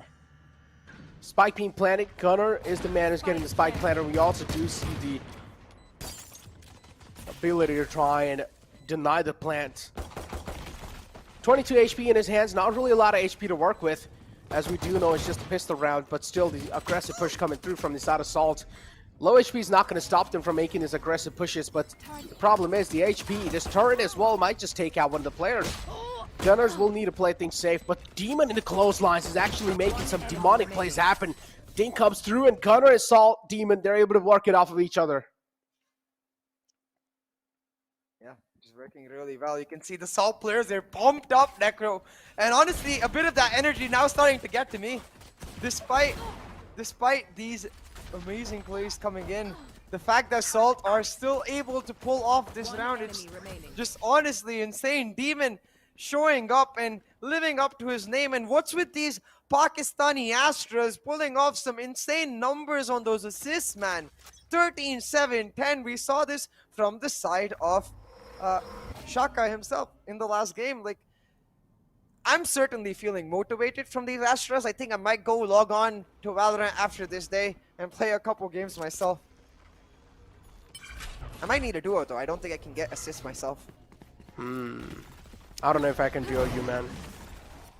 Because it's gonna be pretty late after this entire thing ends, okay? Necro reject me. Feels bad. It's fine, dude. I'm pretty sure CA's a man. You can just put up a post saying that I need a duo, and there's gonna be 1,000 people DMing you. They're like, hey, please just take me. I'm immortal. I think you explained the problem in itself. How am I supposed to duo with 1,000 people? But hold on, talking about duos. Lucky draw. A flash and dash, a flash and peek, beautiful combo gets Jivix that first kill. Now in this anti-eco, they need to hold on to their guns, Necro. Need to hold on to their guns. Flashes inbound. 49 HP only on the Gunner. Oh no, the Febic was able to only get one. But Salt, yeah, a really good lead. Now a dominating lead for sure. And Salt, they're gonna have a huge side relief. And you said Clarity are able to win over and over against Salt, but this is just Salt dominating them. Salt's certainly dominating them. And you have to start thinking, maybe it's a case of a map choice, because maybe Salt just much more comfortable on this map because... No, I don't think so. It's just Salt's clearly doing the research. Necro is savage. They were just waiting for the right moment, man. They were just waiting for the right moment. They found the right moment, and now they're able to just close things off on a good note. But yeah, the recon dart right behind Clarity. On head has the Spectre in the close range. Can definitely prove deadly. Smokes inbound a little on head. What he's doing, but still misses those shots. Stranger's not gonna miss it though. Oh, and Nanoswarm to take down Butsop. Yep, oh my god, indeed. 2 players only left with Clarity now. One of them has a Phantom, and they will need a save. They just don't have any other chance. I like how calm Jivix is. He's like a calm cutie. I have to say... CA 2.0?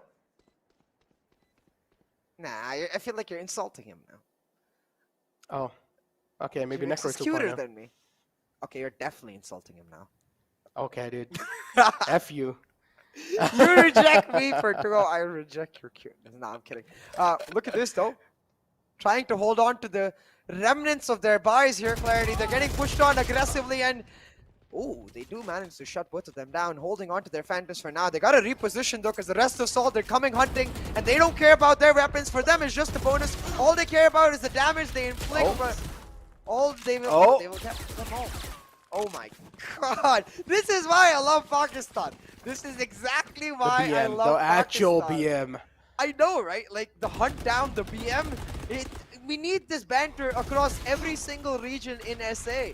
Because I'm sure these players are friends off screen, off the map, but in the map, you gotta show that hunger. Yep. When it's business time, it's business time. It doesn't matter if you're a friend. You can be friend outside the business, but when it's business time, you gotta have the business game on, or the game face on. Talking about game face, thanks for our grooming partner Gillette. Jivik still being stunned. Will need to isolate himself in that corner, but finally steps out only on 43 HP. Call being made to back out. Jivik realizes the value of his life. He also has the Blade Storm available. Has a Vandal. I don't really feel like he's going to be going, or he's going to be investing that Blade Storm inside this round. Sleep, brother. Oh, sleep. That's what he says, and well, puts him down to sleep. Breach now at the game. Clarity, there's just crumbling down. 1 HP. Actually, 1 HP left on that man. Imagine if he clutches this out. It would be really interesting. Demon follows it up. Beast with 1 HP. The one man left alive for Clarity. The only lifeline. And after this round, it'll be a match point. Does have the Cosmic Divide available. He's 1 HP, but his mental definitely is not a 1 HP. Well, maybe after that it might be. Oh, oh my God! Oh, he's just checking his crouch button, guys. Look. After that, he felt like he pressed it too hard, so he was just like pressing it over and over again, making sure that it's actually working. He's not teabagging, guys. He's just checking it. He's not BMing at all. Trust me.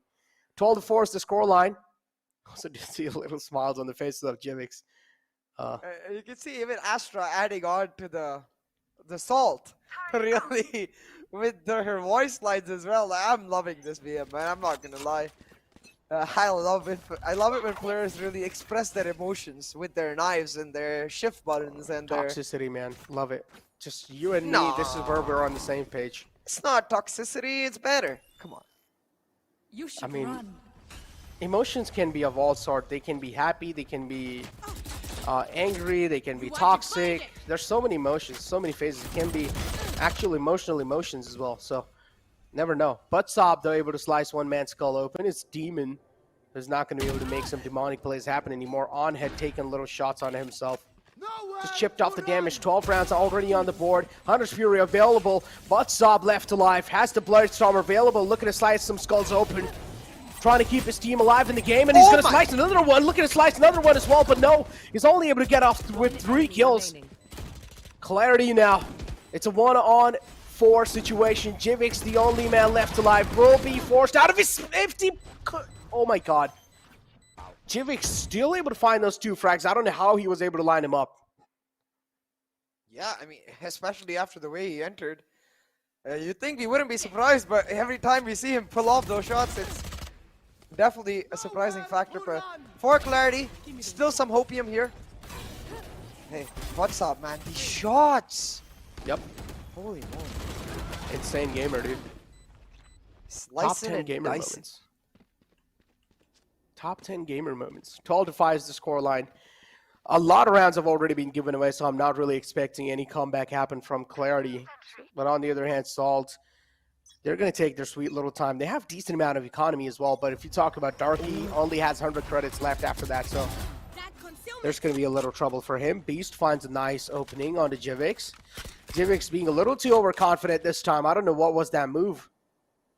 This setup too, in Winery, it's very much a Salt and Clarity thing. I feel like they heavily prioritize this because whenever we see these Indian teams playing or Bangladeshi or Nepalese teams playing in Ascent, they rarely prioritize that Winery angle so much, looking to play that contact setup. But Pakistan, it's definitely the meta here. We're talking about meta. Strangers lurks being shut down. Katak will find that kill. And hey, Necro, I know you said that comeback doesn't seem likely, but every single round passing by. These are silly mistakes. These are silly mistakes, honestly. The way these mistakes are being made, they're so silly.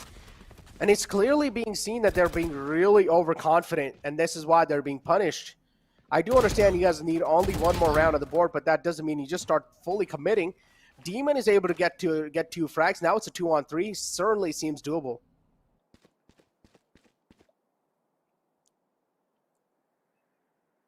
Look at this. 30 23 seconds left. The spike is completely split up, so Darky trying to cause some chaos, bring the attention towards him, and that's exactly what he's doing on the map. Look at this. Even Freebick moving towards that B site will mean that Demon gets free access to A. He can get the plant down, and given the fact that he has 4 stars available to himself, play easily on that post plant. Now an open plant for A main. Oh, Does no, get too the late, plant too down late. before the Rolling Thunder goes down. But as Oh you no, said, KJ, be quick. KJ needs to be really quick before he gets taken out. But Demon is an actual demon. He's making some demonic plays happen, and he's looking to close out this game. Looking to close out the map of Ascent. Clarity, they might just be destroyed, but still they have one more man alive. The only lifeline available on the map of Ascent to try and make something happen. On head drops down in the heaven, but it doesn't matter. Demon closes it out with the ace, and look at them. Look at the boys of Salt. They're pumped up. Stranger as well just does not accept, or just does not expect that just to flow through like that. Clearly, you can see the roller coaster of emotion from all these players. Part of the side of Salt, this is going to be such a motivational boost though. Demon, he's feeling it. He's vibing it. Definitely a clear-cut Astro player. You gotta have that vibe in you. You know, you gotta be feeling yourself to be just that extra bit of to bring that extra bit of flair with Astra. You can see Stranger too. He's like, man, how did you pull that off? That was so funny. It's just a little chef's kiss, you know, just to end it off as well. Just be like a nice little chef's kiss. Jivix reminds me of a streamer. Look, I've been talking about a lot of streamers, man. I understand. I've been into a lot of streamers these days. Okay, I've been watching a lot of streams. I've as well been also, you know, trying to learn a lot of games. So Jivix reminds me of a streamer. I don't know if you know Mendo. No. Mendo Kusai, you don't know him. He used to play Valorant back in the day, but yeah, Mendo Kusai is one of the streamers that Jivix really reminds me of. Nice guy again, but Jivix, yeah, overall calm, composed human being. The way he's able to play it off, even though he got taken out early off, we did not even see a little like glimmer of like angry or anything. Just like, you know, a little glimmer of panic. He's just staying there on his chair, just neutral face all the time, like just focused on the game. He has the game face on.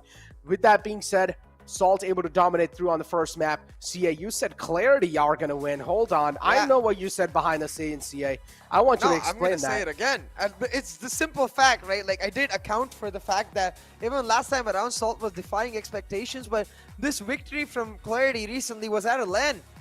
I feel like a LAN victory is one of the best to push you forward in terms of the momentum. So I felt that Clarity might just take the cake, but again, Salt defying expectations. Given the way this has gone, I would not be surprised with a 2-0 in favor of Salt, because I have to say, man, like the way they seem to set up their preparation, I'm really curious that if they do win and they come for the interview, I hope the Hindi desk asks them about their coach. I wonder if they have that coach factor coming in, because we've seen this with Enigma, where they just completely surprise teams with their plays, their reads, and that's exactly what Salt seems to have done. Yep, I'm their coach. I'm Salt's coach. I told you, man. You just don't. I told you what's going to happen. I told you the outcome. Salt 2-0. I predicted it. You asked me the predictions. I said Salt 2-0. And now already the vision's getting clearer and clearer. So you'll see in the second game what will happen. But yeah, damage numbers in front of you guys. 13.5k. And then you have headshot percentage. Clearly, Clarity are leading the charts in that. But MVP comparison in front of you, lads, is Butzob and Demon. Yeah, just to close it off in the ace, and you can clearly do see after that ace, just look at the chart. It just ends up all the way at the top, the highest tower in the game. And Demon, what a game, man. There is no way in which he did not thrive in that game. There is no way in which he did not show off his prowess in that game, proving that he is that crucial addition to Salt to take them all the way. And I have to say, if Exploit is looking at this match, which I certainly hope they are, they can't take it as easy as HSB said they would, because this Salt, they look like they're out for blood. Oh man, they're out for blood indeed. And Salt, pretty much like classic Salt, their aggression on point. Sometimes tactical aggressive on point, calculated aggression on point. But you always got to add the aggression in there, because Salt, they're always on that aggressive page. They will just open the floodgates on the side and they will just flood in. Sometimes it might not work, but most of the times it does work because they just have some cracked aimers. I don't know what else to say. Like they're able to play they're able to play so good off of their aims. But yeah, with that being said, we have something to give back to you guys. It's the viewer rewards. We've been saying this over and over again all the time. Even I'm getting tired at this point. Exclusive merchandise for all of you guys. All you guys need to do is just go in and make a post on your social media and type hashtag VCC giveaway, and make sure you guys are also tagging us. And even at NODWIN Gaming, you guys really don't need to tag us, but I'm just saying, like, you guys can go ahead and tag us. It's not necessary, but make sure you guys are tagging at NODWIN Gaming. That's the official page of NODWIN Gaming as well. If you tag that, you guys are going to be having a huge chance of winning the giveaway. Yeah, absolutely. And I really am excited to see the fact that those t-shirts, those mouse pads come out so we can maybe show them off on stream sometime later into this tournament. For now, the series is not over just yet, Necro. A dominating win for the side of Salt, but let's see if they can carry that momentum in map 2. Yep, exactly. After the map 1, I definitely do need a little breather. So we'll be right back after this break.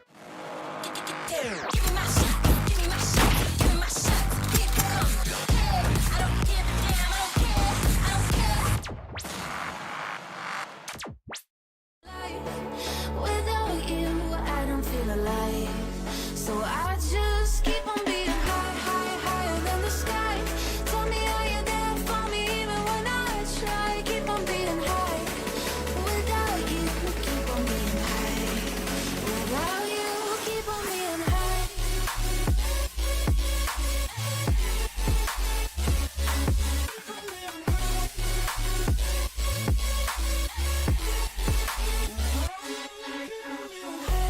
I know that you're feeling forsaken, mistaken, wish you were another man.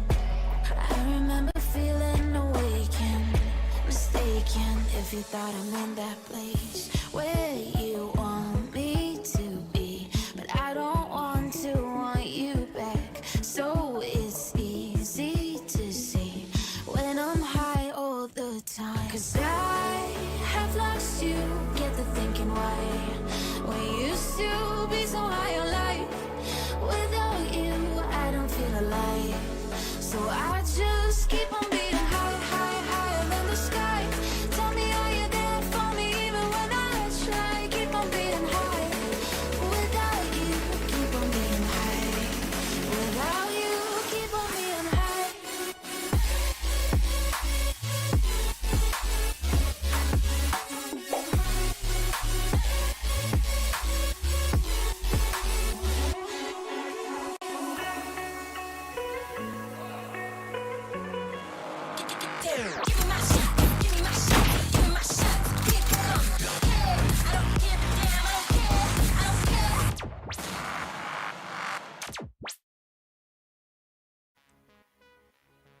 Welcome back, ladies and gentlemen, to NODWIN's Valorant Conquerors Championship, the road to VCT for the SA region with grooming partner Gillette. I already see CA's hands up in the sky. Tell me, CA, what do you want to say here?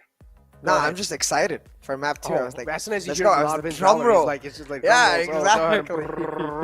NODWIN's Valorant Conquerors Championship with grooming partner Gillette, and this is 2022 as well. That means in 2021, things look quite well. Again, in 2022, Salt Esports are looking pretty dominant, able to dominate Clarity, as you mentioned. Yeah, in the LAN event, even though Clarity were able to win, but online, it's just Salt better, man. Salt is better online. Like, come on, you might dominate the LAN as well because of COVID. I mean, we're not really able to get the LAN happen, but hey, they're able to perform where it really matters the most. Yeah, exactly, right? It's that factor. I think they really thrive under the pressure of getting those results, and you have to give props to the Salt players for that, where it feels like they're having their best time, their most fun time under these high intensity, high pressure, high stakes conditions. So let's see. Going into map 2, it's no longer about can they find the winner or not for me, because they've certainly convinced me in that aspect, but it's now about can they continue in this dominant fashion? Can they really give Exploit a knock? Like, yo, don't you start counting your chickens before they hatch. Oh, I don't really, honestly, I mean, look, I might just be a little too brutal over here, but the way Clarity played, clearly a lot of voids are there to fill. And if the same things do happen in the upcoming map as well, then I personally don't know. The upcoming map is going to be Bind, and that's the pick of Salt. And we saw Salt, how dominant they can be on the map of Bind. So I don't know what to say, man, because Salt, they're really good on the map of Bind. We're also going to be seeing Race being pulled out. So that's going to be interesting. Exactly. Like, given the fact that Salt were able to give that dominating performance for Clarity, that's why for me, I think it's clear. It's like quite clarified with respect to which team is coming under with a lot of preparation going into this series. And that's why I want to see Salt just continue their momentum, because I feel like if they stumble even a little bit on the map of their own choice, it might bring back the momentum to Clarity, give them what they need to pull off a reverse sweep. So having said that, it's easier said than done. But hey, let's look at this. I really like this graphic in general. The agent pick rate for Bind. That race pick, as you mentioned, clearly one of the favorites. But what I want to see is if the teams do end up going for the Enigma VLT style, the double duelist, double controller compositions, or I feel like Salt might go for Sky that. sneak in here and there. I feel like Salt might go for the double Yeah. duelist. We might see Raze and Jet being pulled out. There's a high chance, it's highly likely that might just happen. But yeah, let's end the suspense and let's head inside the agent select. Is there any double duelists? No. Salt going for a pretty tactical composition, and I'm impressed. Yeah, Sky on Gunner. And yeah, so am I. I really like this composition. But I feel like it's the Battle Sky. I feel like this is the Battle Sky too. It has to Yeah. be Battle Sky. Most likely. I mean, I certainly hope so. But either way, it gives them a lot more options, even if the Battle Sky is not functioning. Can be used as more of that info-based agent, or even a playmaker for Jivix, a man who popped the heck off in the first map. Talking about a man popping the heck off, Demon not playing the Astra anymore. I'm a little sad. I'm not gonna lie, I'm a little sad. But hey, let's see how Darky is able to perform on that. Just Demon was so good. I mean, Demon was good, but maybe he's way better on Bind. You never know, man. Maybe he's way better on Bind with the Viper, because Viper is kind of a player which is meant to be played really sneakily, and Demon, clearly he has the aspect that he can hide and still be the killer assassin. Yeah, definitely. And we'll have to see how much of that lurk presence he's able to create. Like, talking about that sneaky playstyle, we just saw it from Soulmate earlier today. Really good with sneaking in on the Viper, albeit that was on the map a split, so on Bind, much lesser room, I would say, to find those sneaky plays. So if you are able to do it, it carries that much more emphasis, that much more impact. But hey, ooh, look at this wall. Very interesting wall. It's a pure retake wall, but it also functions as a way for the side of Clarity to take aggressive control of showers. It's not something that I see too often, because while it is interesting for their showers control, okay, they haven't noticed it. I was going to say, if Salt do notice it, they can just walk in. As soon as that wall turns on, they can just walk into U-Haul. And they could have went for their own aggressive wall. But yeah, Clarity now. Over here. Boombot out. Try and stop the push coming through. Beautiful paint shields, taking Butzop down to 62 HP. Still alive though. Beast over here inside Hookah. This recon dart's going to be delivering a lot of info for sure, CA. And instantly, it seems like they don't really have any intentions of just committing. He's trying to find those connections with the shock dart. If he does, Butzop will be shut down. And yes, that's exactly what happens. Stranger able to find the connection. Butzop now being shut down. That's pretty much the entry found in Hookah.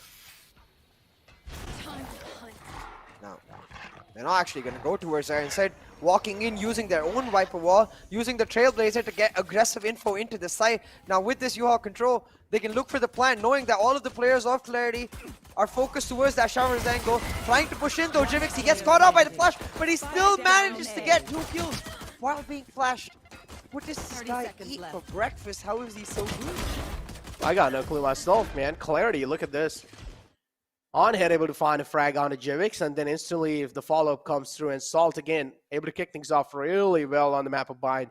I'm expecting a steamroll again on the map of Bind, because Salt, they're really good. We saw a little glimpse of that, even though there are a couple of changes in the roster too, but still, I mean, overall, there are some key players that were really playing well on the map of Bind, so that's all that really matters.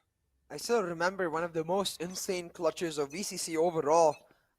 We saw in VCC 1 was Stranger on Bind. So already with that 3K in the first round, showing that he loves this map. Oh my god. This Botsop with some clean crosshair placement, but instantly on the other side, Darky's got those two players playing for the Sharks control. And this is the case of Salt adapting to perfection, Necro, because I feel like they noticed the fact that with that wall that Clarity set up, they're always going to look to hold Shar, so this time they just go punish them right then and there. Yep, 1 round on the board for Salt.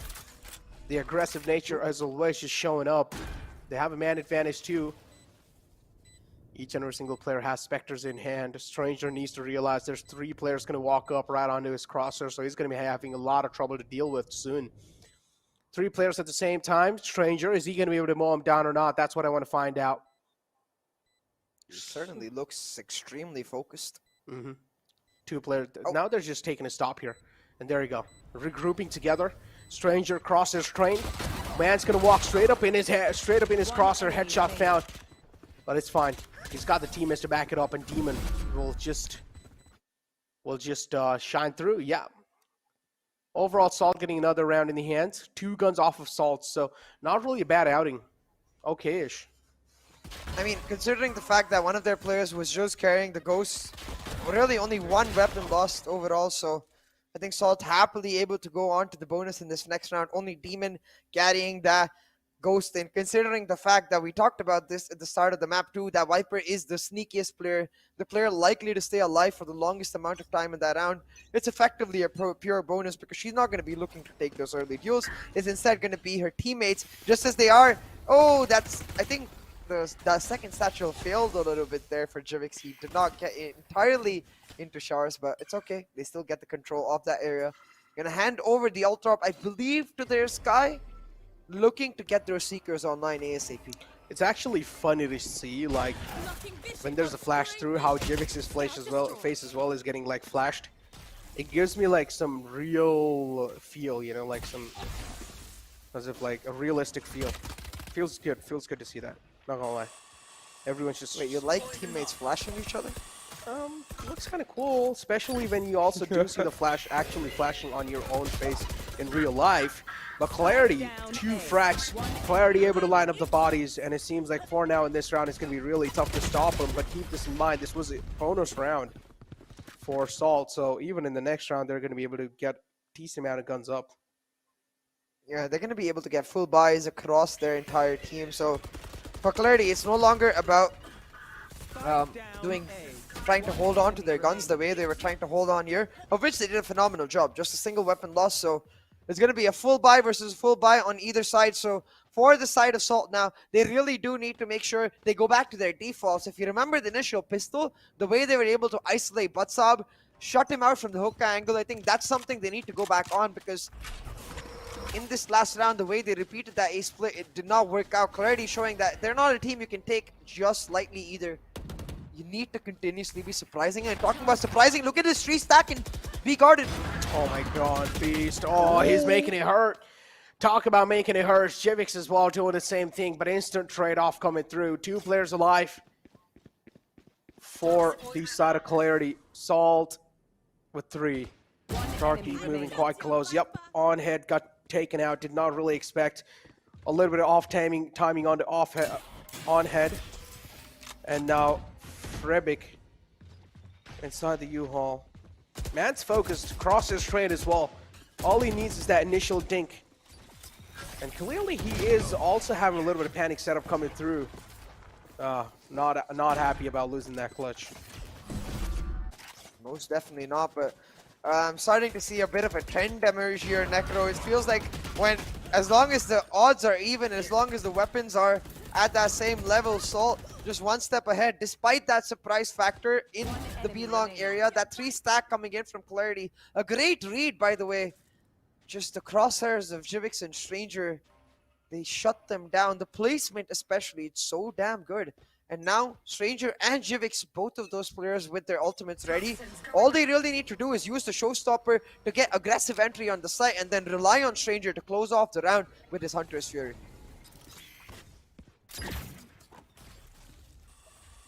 3-1 is the scoreline. On head. Just in the front. Jivix, look at this man. The pop art comes through. Jivix finds one. Sky flashes are just so key, man. They can be so damaging for the enemy team. Just to add on a little bit more emotional damage. Oh my. 1-on-3 is the scoreline. Look, it's been a long time I didn't use that Yeah, word. it So I had has. to do it, okay? I missed Once it in a while, for a it's fine. second. Yep. No, you yeah. go. Bro, What's talking up? about emotional Oh. damage. That's a What's lot. up? That's a lot right there. And there you go, Cutter. Oh, 2 quick frags. Able to equalize stuff up over here and clearly saying that, okay, Salt still has a huge advantage in here. 1-4 is the scoreline. Jivix having a nice smile on the face, clearly knows somewhere down line the mental game's won by Salt. As you can see, for the side of Salt, as you said, despite the fact that those 2 headshots definitely caught Salt off guard, they won't care as much. They've got the round win, and again, in terms of the ultimates, such high-profile ultimates ready for them, they need to try and use it because the way they're playing right now is giving them a lot of access to the ultimate orb areas. Almost every single round, they're able to either take long or shards for themselves. So this round, they can focus on just using those Seekers, those Cosmic Devices to get you entry, and then maybe saving the Showstopper and the Hunter's Fury for the post-plan. The Cosmic Divide coming in instantly. It's just that, though. Demon gets free entry into U-Haul. Now, it really does come down to how good a job the Astra is able to do at shutting down Darky's lurk into Shars right here because the plant is down. Now look at the Astra versus Astra battle. That lurk gonna come in certainly from Darky. It needs to be Beast shutting that down. Talk about shutting down. But Top is there in the front. 4-1 is the scoreline. All 5 players up. Also, the flank. No. Talk about the flank. It seems like a man in shower falls off, and Clarity now finally finding a stellar positioning inside this game. Salt, Demon able to follow it up. Jivix the only man left alive. Oh, he's able to buy off so much time. He's able to buy off so much time. Nate being used, but it's a little too late. Yep, not enough. 22 HP for Jivix. Clearly, you can see the not happy, man. Not happy after that. Spike plant got 50% through. Clarity having a little smiles on their faces, a huge sigh of relief for them.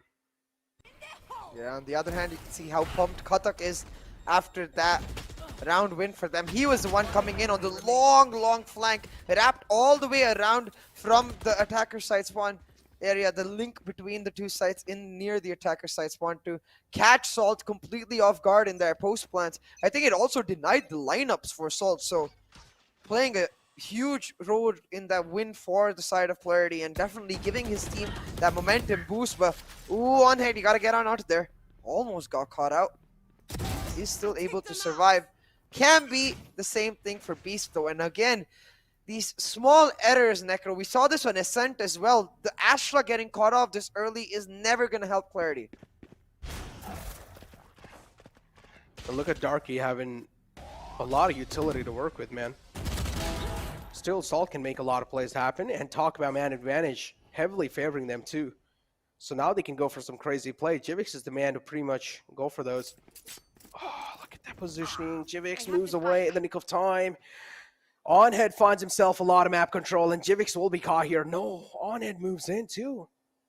Oh no. Is Jivix going to expect this? Yes, he's expecting this coming through, and beautiful shot from him.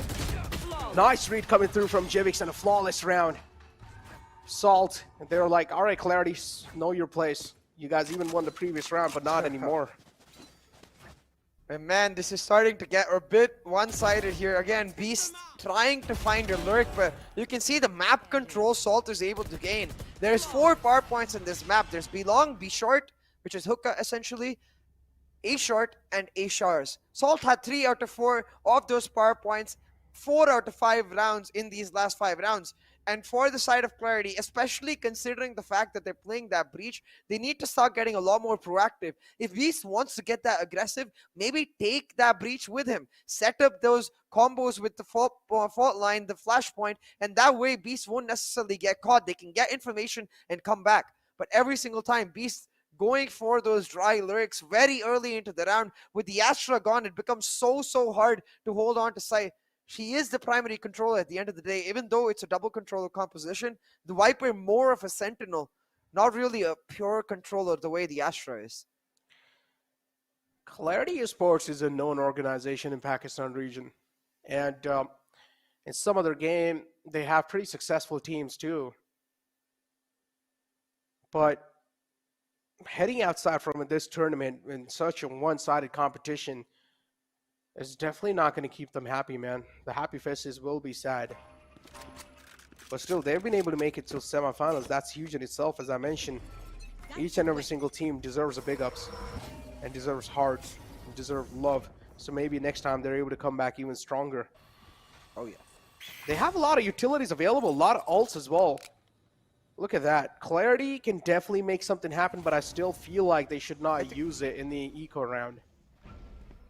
Unless they manage to get themselves isolated in terms of the retake, because they can certainly use that Viper Spit to go for a Ninja Diffuse after using the Rolling Thunder to get in. But talking about getting in, Jivix with an easy double satchel combo, creating the space for his team. Now, you can see Clarity's intentions are very, very clear. They want to play on that retake. Just investing a simple Cosmic Divide can give them the opportunity to go for that Ninja Diffuse here.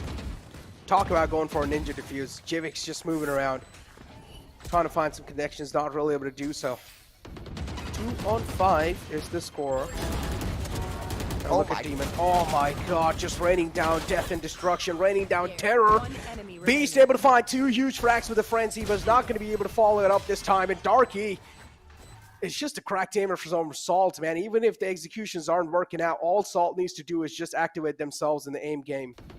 And they'll just start raining down kills. I actually have a really cool factoid for you right here. You see the cracked aim of Demon. It's no surprise because it's in the genes of his family. His brother himself, we just saw in the last semifinal, is shooter.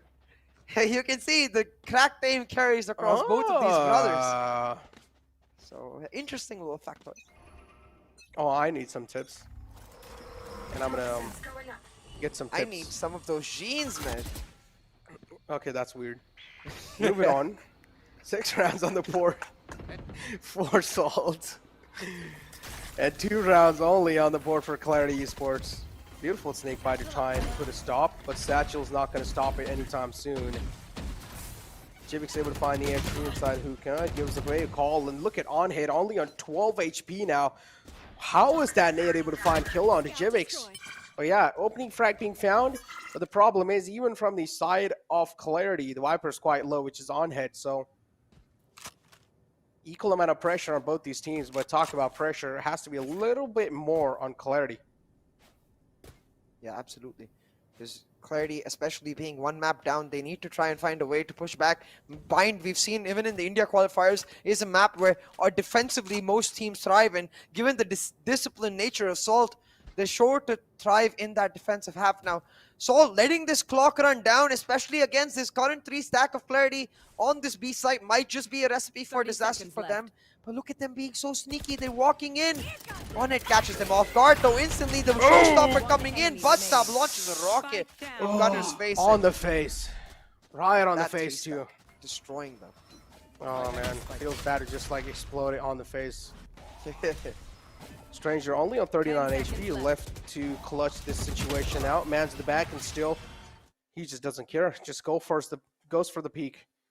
I mean, Salt pretty much know. Yeah, they're able to win a round once in a while, but still, they're just not able to find the sweet tuning. They're not able to get the momentum flow going. So Salt, this shouldn't really worry them much. Spike down. It's kind of worried for a second. Buttstab might blow himself up. But clearly, no stranger to those explosives that Raze knows the exact limits of her range. And the key round for the side of Clarity now. Despite the fact that Beast has been caught a couple times, still, the key fragger for his team playing well in the rounds where he's not getting caught out. And I feel like that should just push my point further. He needs to try and stay alive. His team certainly needs him in these rounds. Deploying drone. 3 to 6, all drawn out. 1 man spotted. Jivix. And look at this, he's still going for the channel. I don't understand, how do these guys have such nerves? Nerves of steel, clearly. Even the Clarity, the edge of the sword's pretty much tilted on them, but they still are going for the risky play. Look at this though. A sneaky rotate. I think Stranger just trying to distract the heck out of them with a drone going in there. Instead, a Seeker's coming out towards the A side. And with the Cosmic Divide, they've left Freebic all isolated. Now he has a Rolling Thunder. He could yep. use it, but the Gravity Veil just pulling him out of the ideal location. So now He's the gonna call delay has the to be plan. back off, use it for the retake. Oh no, wait. He's actually backing off completely, not even using the Rolling Thunder, but he's able to find the frag. But hey, as long as they're able to get the plan on the board, that's all they really want. Is Salt now having the sight in the hand. Salt pretty confident in their post-plant situations. B spotting out Darky. Darky was in a really bad spot. Able to reposition himself. And there you go. Rolling Thunder as well invested. That's a huge one. Jivix is being stunned. I do see that. Stranger's positioning has to be a key one. But oh no, Hunter's Fury comes in through. And Cutting instantly shutting down Stranger with that beautiful flank. Jivix able to follow it up with 3. Oh my god. And Demon will seal the deal on the final man. Well, Kata clearly is a real hunter, but Stranger will be like, I don't care, you can hunt me down all you want. You're certainly not going to be hunted down, able to hunt down that spike. Demon, and you can see Jivix just holding on for dear life. They got stunned, they got flashed. The Rolling Thunder invested on them, but they held on. And I think a key part of that is just that snake bite with that poison cloud combo. The idea that Demon was able to set that up so deep into U-Haul ended up being the reason they win that round. They're able to play for time, and now 7-3, this lead for Salt Esports, combined with the fact that they're 1-0 up on this map, combined with the fact that this is the map of their choice, Necro, it looks like Salt is ready to set a date with Exploit. Oh. And have Salt Bay cook for them. In the Miami. But yeah. Here we have Clarity. Taking things really slow. Actually, no, scratch that. Not taking things slow. Being really proactive and aggressive with the push over here. Relying heavily on the Vandal of Katak. Waiting for him to make some plays happen. But do they know there's another player posted up there with the Ghost? Oh, he spots him. On-head moves. Trigger Discipline over there. Oh, what's going on? On-head, just strike. Just take him down. Two players in front of him. And he's just letting them pass by. One, he's only able to get away with one. If he would have striked them before, at least he would have gotten the Vandal in the hand and he would have had a better chance. Oh, not able to isolate those duels. A little bit too much Trigger Discipline. As you mentioned, they left the spike in the back. Actually, yep. And now the defenders have the spike control, but it doesn't matter. They just don't have the man advantage. And look at the utility, the amount of utility available on the attackers. That's quite huge. And with that being said, that opening frag being found, that's quite huge. Oh my god, that was a bit of a derp moment. You can see the players having a laugh about it. Like, guys, everyone took the TP, and they all heard the calls. Guys, rotate, rotate, rotate. But you gotta rotate with the spike. Leaving that spike off in that ace side almost ended up being bad. But talking about almost, I mean, if it was just gonna be a 1-for-1, I really wish he would have knifed him right on the head. On head could have pushed that knife. Ooh. 3-8. Is this gonna be a 9-3 curse? Ooh. Interesting. I think that's a VLT thing now. It's purely a VLT thing. Yeah, I don't know. It's 9-3 curse is not really working. We need to find a new scoreline. I'll tell you what, though. Yeah. I was talking to Rexy earlier on in the stream right before this match, and he did say that he believes in those superstitions. So he was genuinely scared when it became 9-3 yesterday multiple times. So maybe these players are exactly like that too. You gotta always always be scared from the curses. Do not want any odds against you. Makes sense too, man. Ooh. But look at this. Recon Torch available on his hands. Buttstop. Oh no! Turns around and slaps Buttstop right in his face. Another man available is Peace to follow things up, but still, that's a little embarrassing move. Yeah, that's gonna hurt the confidence of Buttstop. Emotional damage. Insanely. Yeah, emotional damage, the way you say it, right? Say it, Nick. Emotional damage. Yeah. Recon dart out. And got instantly shut down. No info being found, but it doesn't matter. I mean, already the man in the hookah is being shut down. Jivix already has the B-side control, going for the spike plan as well, the safest plan available. Recon dart inbound. Hunter's Fury as well to try and stop the plant through. Able to find one, but it doesn't matter now. It's all down to Katak to clutch things out. Has full HP, has the outrun available, 2 shock darts as well. If he's able to find connections with the shock darts, that's going to mean quite a lot. 1 shock dart connects on the gunner. Jivix's position known. Another shock dart would connect onto Jivix. But the time's slipping by. He doesn't really have a lot of timing. He will need to try and beat the timing on the clock. And well, there you go. BM comes through. Gunner, wow. Yeah, just had no chance there. Actually rubbing salt on wounds. I really like this org's name. It's just so perfect for the way they play. Just continuously that BM, that extra psychological warfare coming up huge. Especially with Demon's flick onto Budzappa. Right here, talking seriously, they played that so well. Jivik so disciplined. Even though he gets shocked out, he's like, yeah, I'm going to hold my position. He only had that one. The other one already used on my teammate.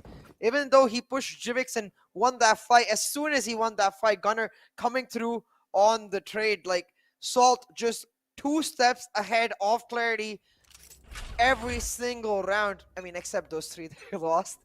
But at this point, onto the defensive half, you can see they're going to look a lot more comfortable now. From the side of Clarity, a sneaky push in. The fall line came in towards A-Shaw, but the actual push is in towards that Shar's angle.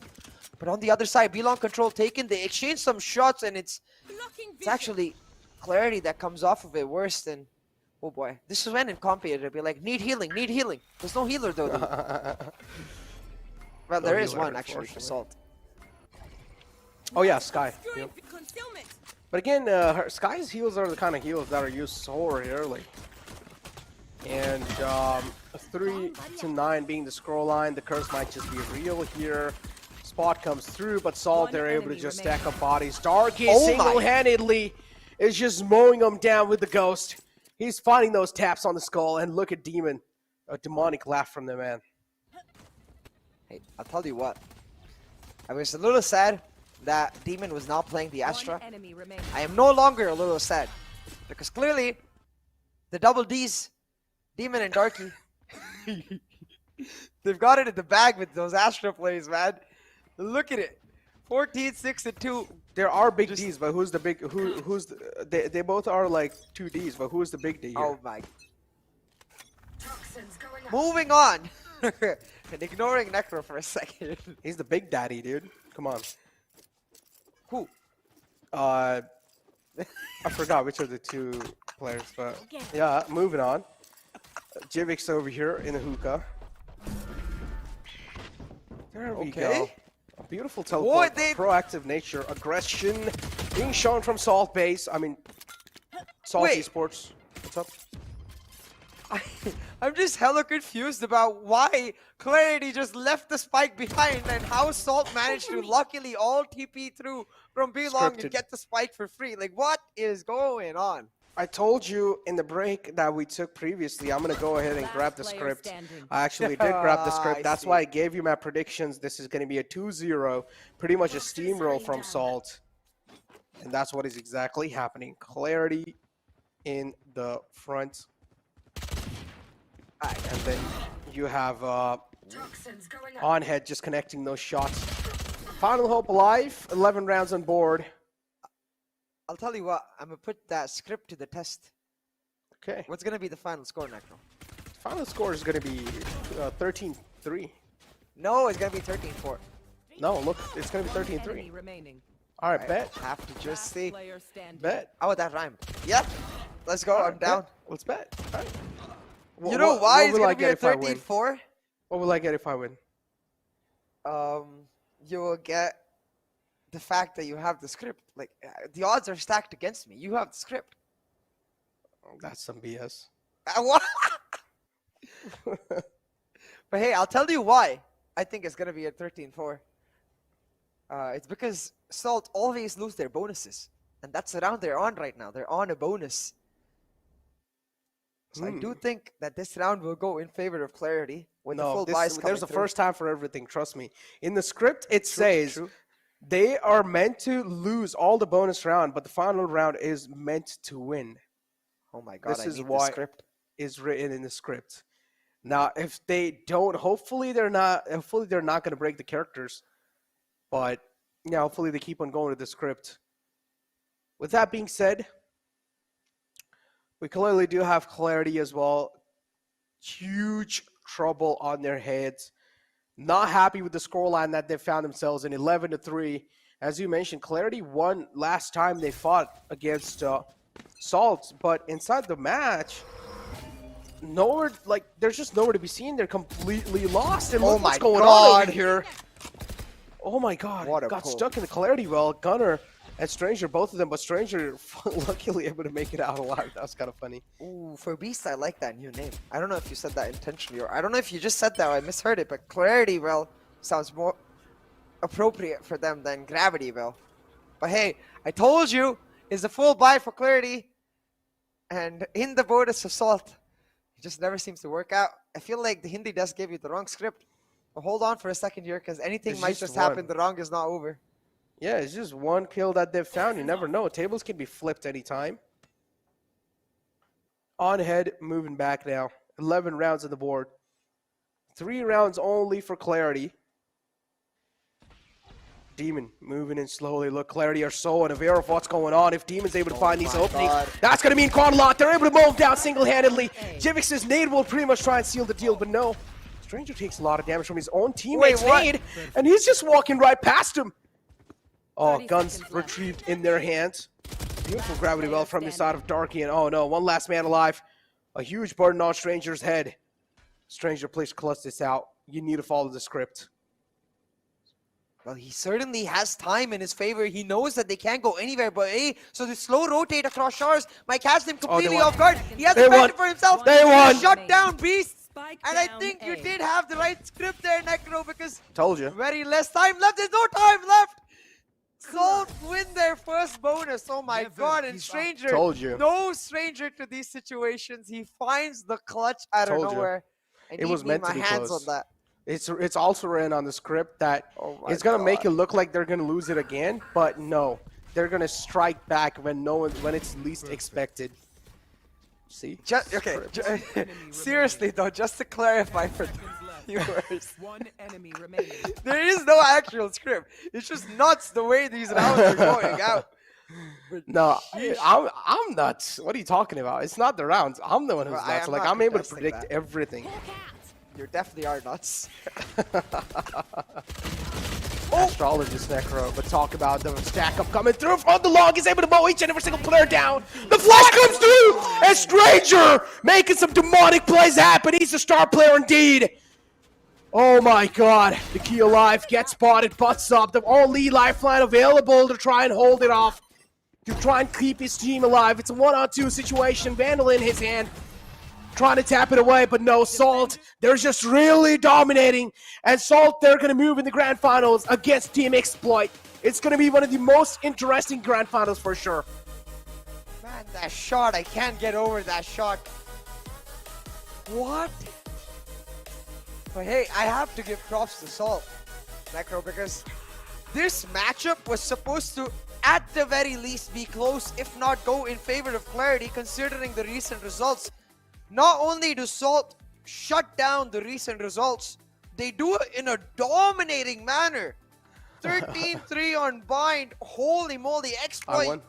I just want to say, hey, Exploit, hey, HSB, I know you guys are really confident, but you might want to stay cautious about Salt here for a second, because Yeah, they they're might just upgraded. sprinkle that salt into their eyes and take them by surprise. Oh yeah, man, just like how Enigma did in the India Q1. None of us expected and just came through a steamroll in the lobby, able to win it. And I'm surprised what just happened, especially the final play from Stranger. He was just able to just hold the left Final click two down. plays. He was like, let him walk in. He was like, let him walk in. He finds those 2 frags, pulls out the Sheriff. Even though he's blind, he connects that shot. Luck clearly favoring him, but still, I mean, that's the proof that this is the script.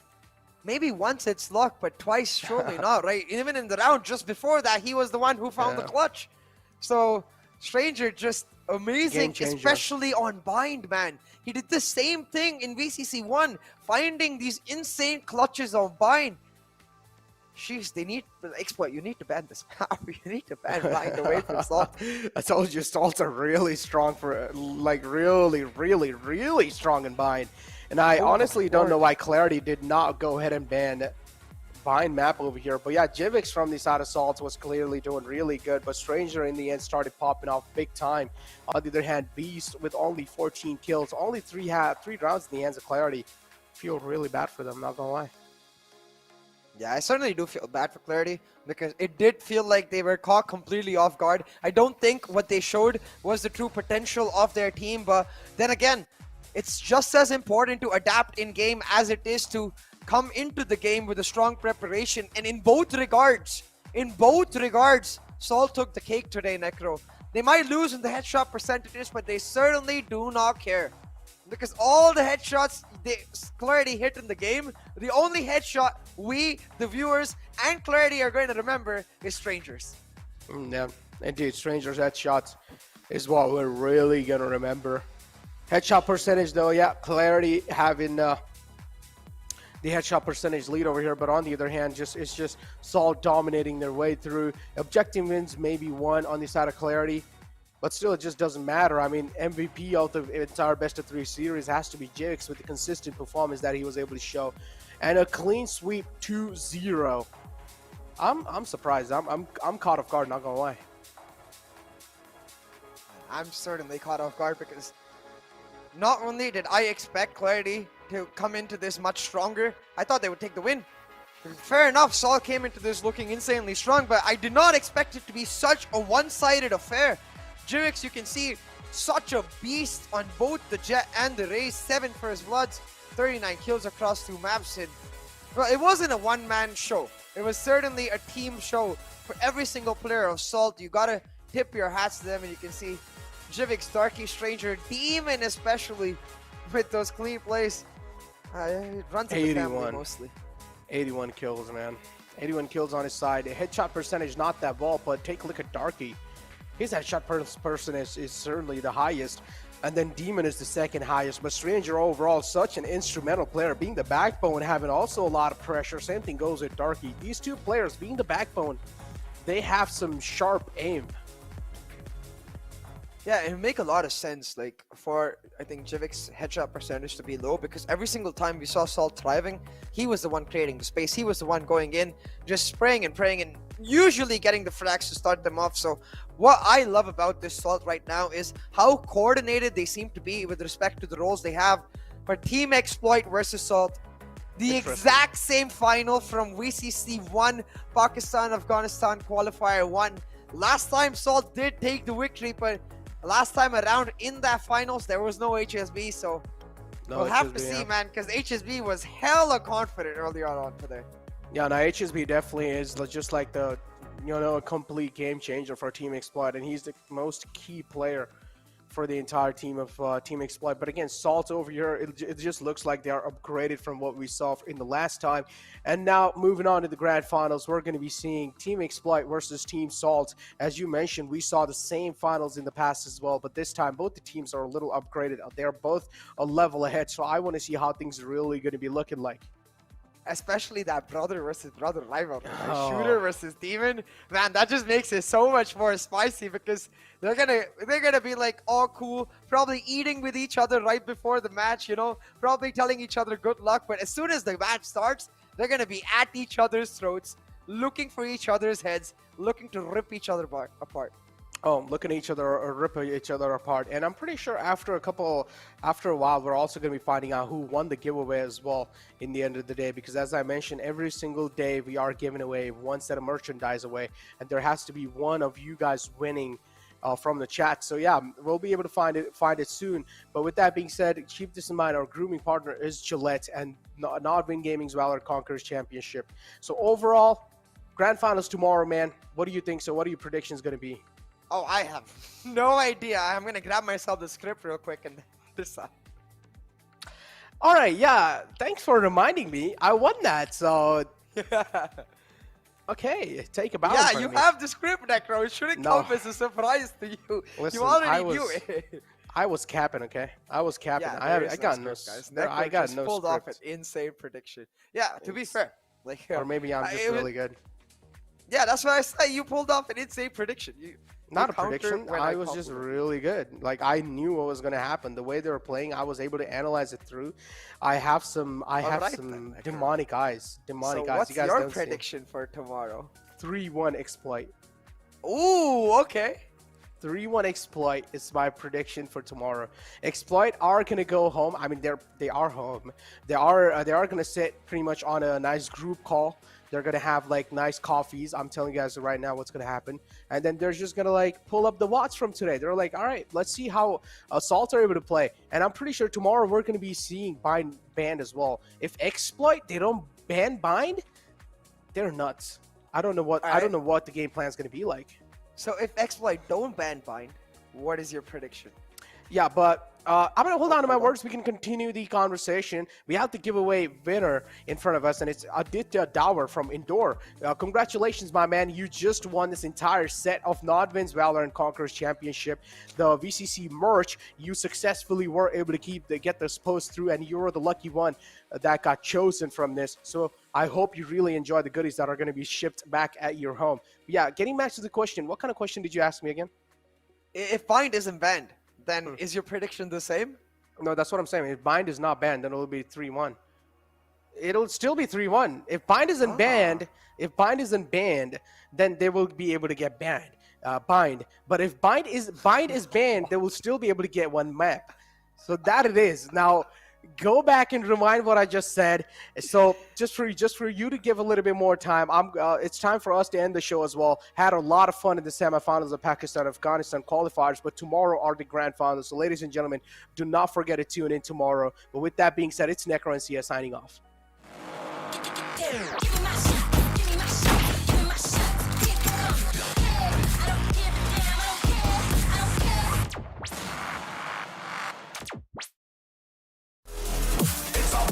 Signal give a sign. And we look on trigger.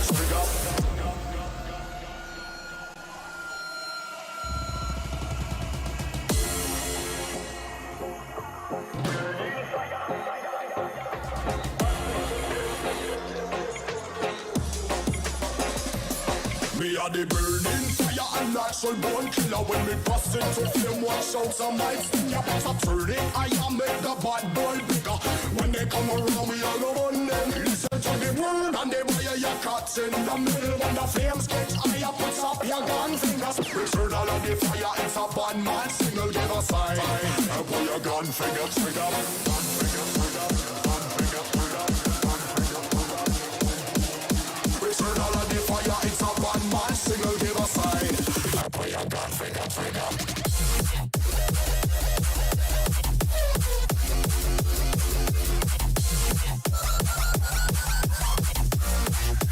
Gun finger trigger.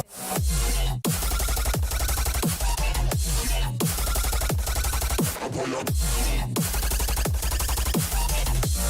And pull your gun finger trigger. It's a bad man signal, give a sign.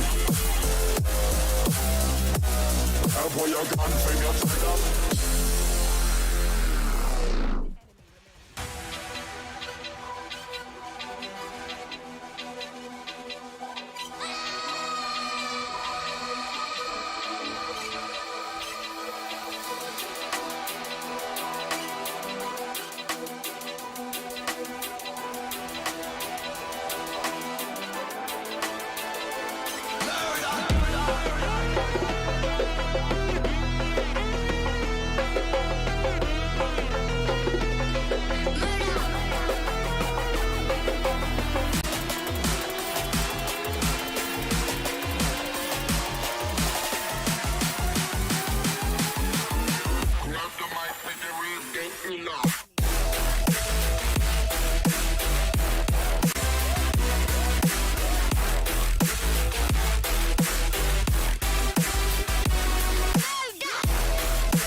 You're the superstar above me when the sun goes down. The one and only who could light this town. And when you're feeling like you're burning out, I will remind you that you're a superstar and you don't need a golden crown. 'Cause everybody needs a hero now. And when the weight is like £1,000,000, I'll stand behind you. 'Cause you're a superstar. Superstar. 'Cause you're a superstar. Superstar. 'Cause you're a superstar.